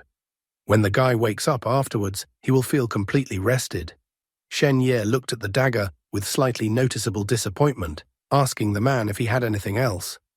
After thinking about it for a moment, the man decided that since this wasn't enough, then the guy should take a look at it. He took out a whistle and then blew it. Immediately, a horse appeared near his tent. The horse suddenly fell to the floor, and the horse foamed from its mouth. The guy stood shocked, completely unaware of what it was. Then the man explained that the horse in front of him was a horse that could pretend to be dead, and that if the guy just winked at the horse, it would fall down and pretend to be dead. Turning to the man, Shen Ye asked if the horse and the dagger came as a set. The man confirmed his guess. Looking at the man with a rather awkward look, the guy asked if the man had anything else. The man then pulled out his glasses. He informed him that he was holding light-penetrating goggles. The man explained that the lenses of the glasses were equipped with shadow crystals and allowed the wearer to see through people's clothing, detecting the presence of money and valuables on anyone. Looking at the two muscular men, the guy was in a bit of a state of surprise. Tired of all the fun gadgets rather than practical ones, he eventually handed the glasses back to the man and then directly asked the man if he had nightmare crystal. He admitted that he would like new abilities, skills, or techniques. The man noted that he was running low on supplies as the war continued. Therefore, he only had 2 crystals left. He then pulled out a red crystal, explaining that this crystal contained the bleeding skill. Bleeding is an entry-level skill that causes the enemy to bleed endlessly. This skill works well with swords, daggers, and any blade. However, the man could only offer basic knowledge of this skill. He also had a blue crystal that contained the Frostwind technique. Frostwind is a counterattack technique that can knock back an enemy and their weapon. He asked if the guy had any of it, or had before, and what he was missing. The guy was a bit frustrated as he needed both crystals. Suddenly, he heard a voice advising the guy to choose the Frostwind technique. The guy was amazed that he was able to hear that voice again. Where would this guy's path lead, and how quickly would his false identity be revealed? He remembered that this mysterious voice was the one who had clued him in to some of the details and intricacies of this world and given him the Nightshade dagger. The guy questioned why he should choose Frostwind. The Shadow Hand member didn't realize who the guy was even talking to. The mysterious voice informed him that Frostwind was a technique from another world. The mysterious voice pointed out to the guy that he would then need to figure out how to get the Undead race's Shadow Mirage technique and the Beast Lord race's Thunderclap technique. He explained that when the guy obtained these techniques and combined them with Moonlit Deerwalk, he would then be able to discover the true secret. Shen Ye was slightly surprised by this arrangement because he couldn't believe that one could learn some secret just by studying skills. In the end, he agreed with the mysterious voice's opinion and chose Frostwind. The Shadow Hand member immediately gave Frostwind to him. Shen Ye gripped the crystal tightly in his hand until the crystal cracked. And then the Frostwind technique began to be absorbed into his mind and body, and everything around him glowed with a blue light. The Shadow Hand member informed him that Frostwind was just a basic technique, and the value of the reward for the information the guy told him was much higher. Therefore, he inquired if the guy had any other desires. But the guy stated that he had no such desires at the moment. Since the guy refused the wishes and objects, the man gave him a small bag of gold, thinking that this would make up the difference in price. The guy thanked the man politely.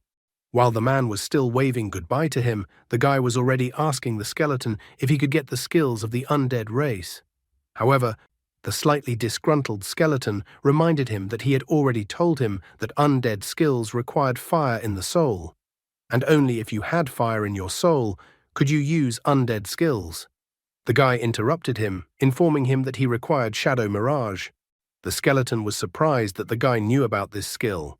He wondered how the guy knew about this skill, but the guy stated that it didn't matter because he wanted to know if the skeleton had this skill or not in the first place. He explained that this technique would help him a lot right now. The skeleton admitted that he had the Shadow Mirage skill, but it was completely useless. Plus, this skill required a lot of agility and psychic. Looking at the Shadow Mirage skill description, the guy found that this skill required 3 points of psychic and 5 points of agility. The skill allows you to release a ghostly shadow to disorient the enemy. Shen Ye began to ponder, noting that he now had about 7 points of characteristics So if he invested 3 points into psychic, then his total psychic would be 3.9 points. And then he was going to invest the remaining 4 points into agility. Then agility would reach 6.9 points. The system reported that his characteristics had been reallocated. Now he wanted to find a quiet and deserted place so that no one would notice him. Before doing anything, he went deeper into the forest and then looked around carefully. Not finding anyone nearby, the guy used the shadow mirage skill. A purple, frightening shadow flew out from his body, which looked very much like himself. But rather quickly, the guy was disappointed with the technique he had chosen. He couldn't believe that this was the very same shadow mirage. The guy thought that shadow mirage looked intimidating at most, and he didn't see any other advantages in it. The skeleton only laughed because the guy was so eager to get this garbage technique. So the skeleton thought that the guy would like this technique, but then recognized that meant he was wrong about the guy. However, the guy grudgingly replied that the skeleton would not be able to understand him. He began to ponder over his next move. He had already managed to master Moonlit, Deerwalk, Frostwind, and Shadow Mirage, so now he only had to obtain Thunderclap. He was already anxious to see what would happen when he put all these skills together. As he was heading back to the camp, he ran into a military man. The military man ran towards him, happy that he had finally found the boy who lived. The guy kept wishing no one would ever call him that again. The man congratulated him, noting that because of the boy who lived act, the king had personally decided to award the boy who lived with a badge of bravery and a letter of recommendation. Taking the box in his hands, the guy didn't understand at all why he had been given all this. After receiving the gift, he thanked the king for such a generous gift. He also pledged that he would continue to do his best for the good of the kingdom. The man said that the boy who lived could go with the troop returning to the capital or go on his own. However, he reminded that the most important thing was for the guy to carry the letter he had given him and go to the Imperial Military Academy. Shen Ye obediently accepted the king's order. He was even happy because thanks to the so-called kindness of the king, he now had enough money to live in this world. The gold he received from the Shadow Hand member today could be taken home to help his family financially. Running out of sight, he announced that his journey to the other world was over for the day, and it was time for him to head back to his world. Soon he was back in his new room at the company. The girl on the monitor informed him that the gold he had given had been exchanged for 65,444 wen. In addition, the entire amount had already been transferred to the bank account the guy had previously indicated. The guy thanked the girl for a job well done. Just at that moment, his phone rang. His parents called him to ask why their son had sent them so much money and where he got so much money in the first place. Shen Ye decided to tell them that it was a subsidy he received by joining the company. He decided to give the money to his parents so that they could use it too. The parents were shocked, as it was quite a large amount of money. They thought that the guy himself would need the money more. However, the guy said that everything was fine, as he did not spend the money. He lived on the company's premises and ate and rested well. The guy hurriedly said goodbye to his parents, informing them that he would now go to the canteen to eat. Only now Shen Ye remembered that he hadn't checked his email and social media since he entered Nightmare World. He was surprised at the sheer amount of new messages he had accumulated. His family, people from school, teachers and others were congratulating him on successfully signing a contract with martial arts company. He even received a text from Zhao Yibing, who stated that what happened was her fault and asked him to apologize. As an apology, she even suggested that she would go to the movies with him tonight. The girl in confirmation sent a picture of her being sad. The guy's face turned a little red as he actually thought she was beautiful. Nevertheless, he had at least a drop of pride, so he texted her to face the truth, as she was too far away from him. He was also texted by his best friend, who also congratulated him on signing with martial arts company. The guy was suggesting that he celebrate this momentous occasion. Shen Ye recalled that he had actually always wanted to go out with Hao Yu to eat roasted meat. However, the guy was well aware that he was still in the crosshairs of the assassins. So his sudden departure from the martial arts company building and participation in various activities might be too dangerous. On the other side of the scale was that Hao Yu wanted to celebrate such an important moment. Shen Ye noted that although the original owner of this body had already died, but the friendship between him and Chen Haoyu was still intact.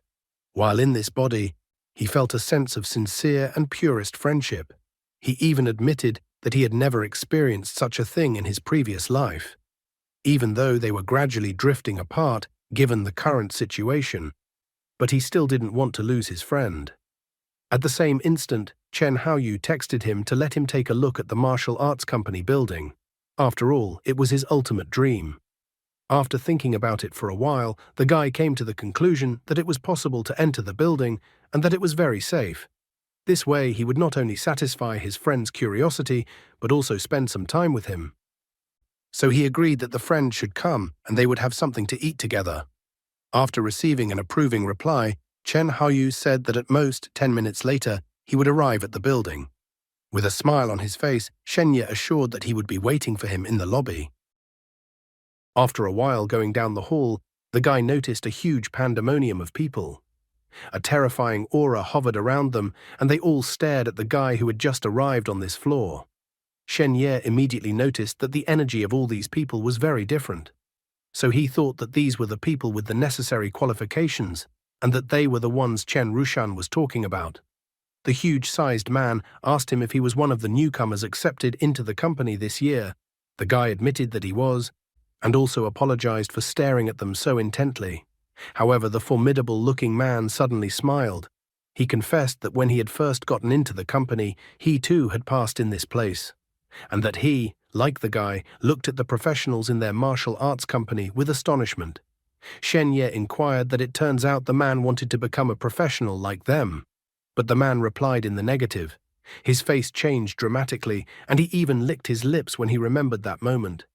He said that when he looked at those professionals, all he felt was a feeling of hatred and a desire to tear them to pieces. The guy was frightened.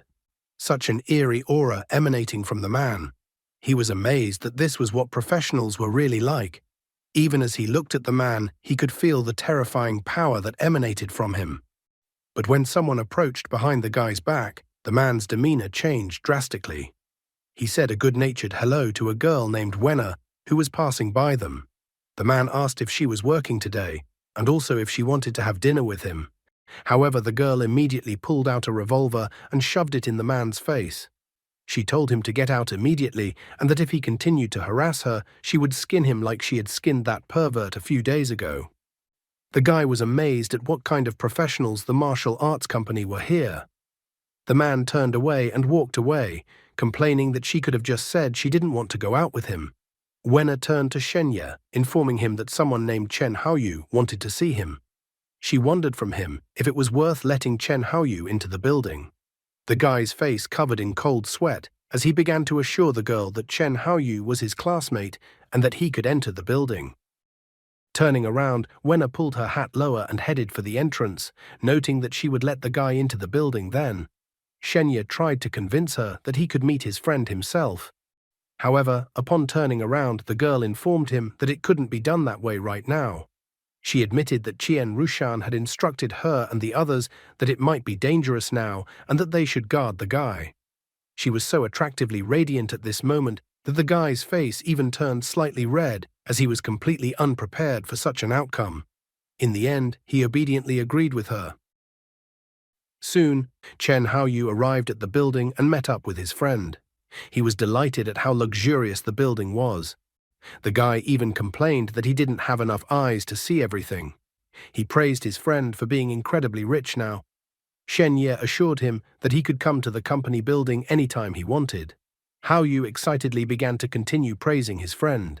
He shared that his friend had no idea what kind of excitement his signing with martial arts company had caused at school.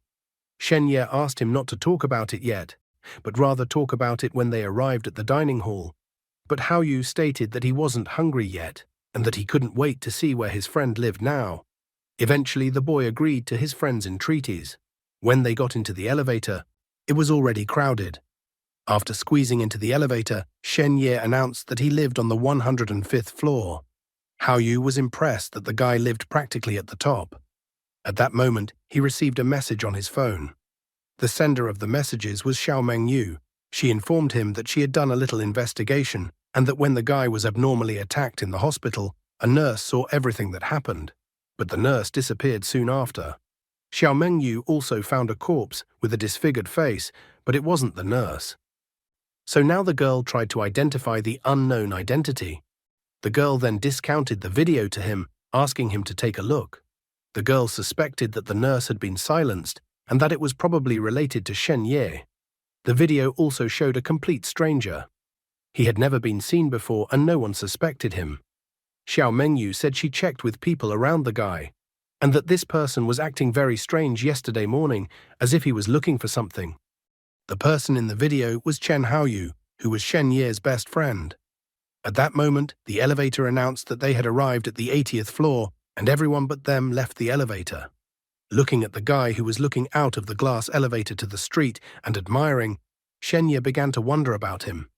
He couldn't understand why his friend was looking for him and what he was doing yesterday morning. Shen Ye remembered that he was in Nightmare World at that moment, and so Haoyu couldn't find him while he went around the entire training building. The guy had no way of understanding why Haoyu was looking for him. From Shen Ye's so piercing gaze, Haoyu noticed his gaze directed at him.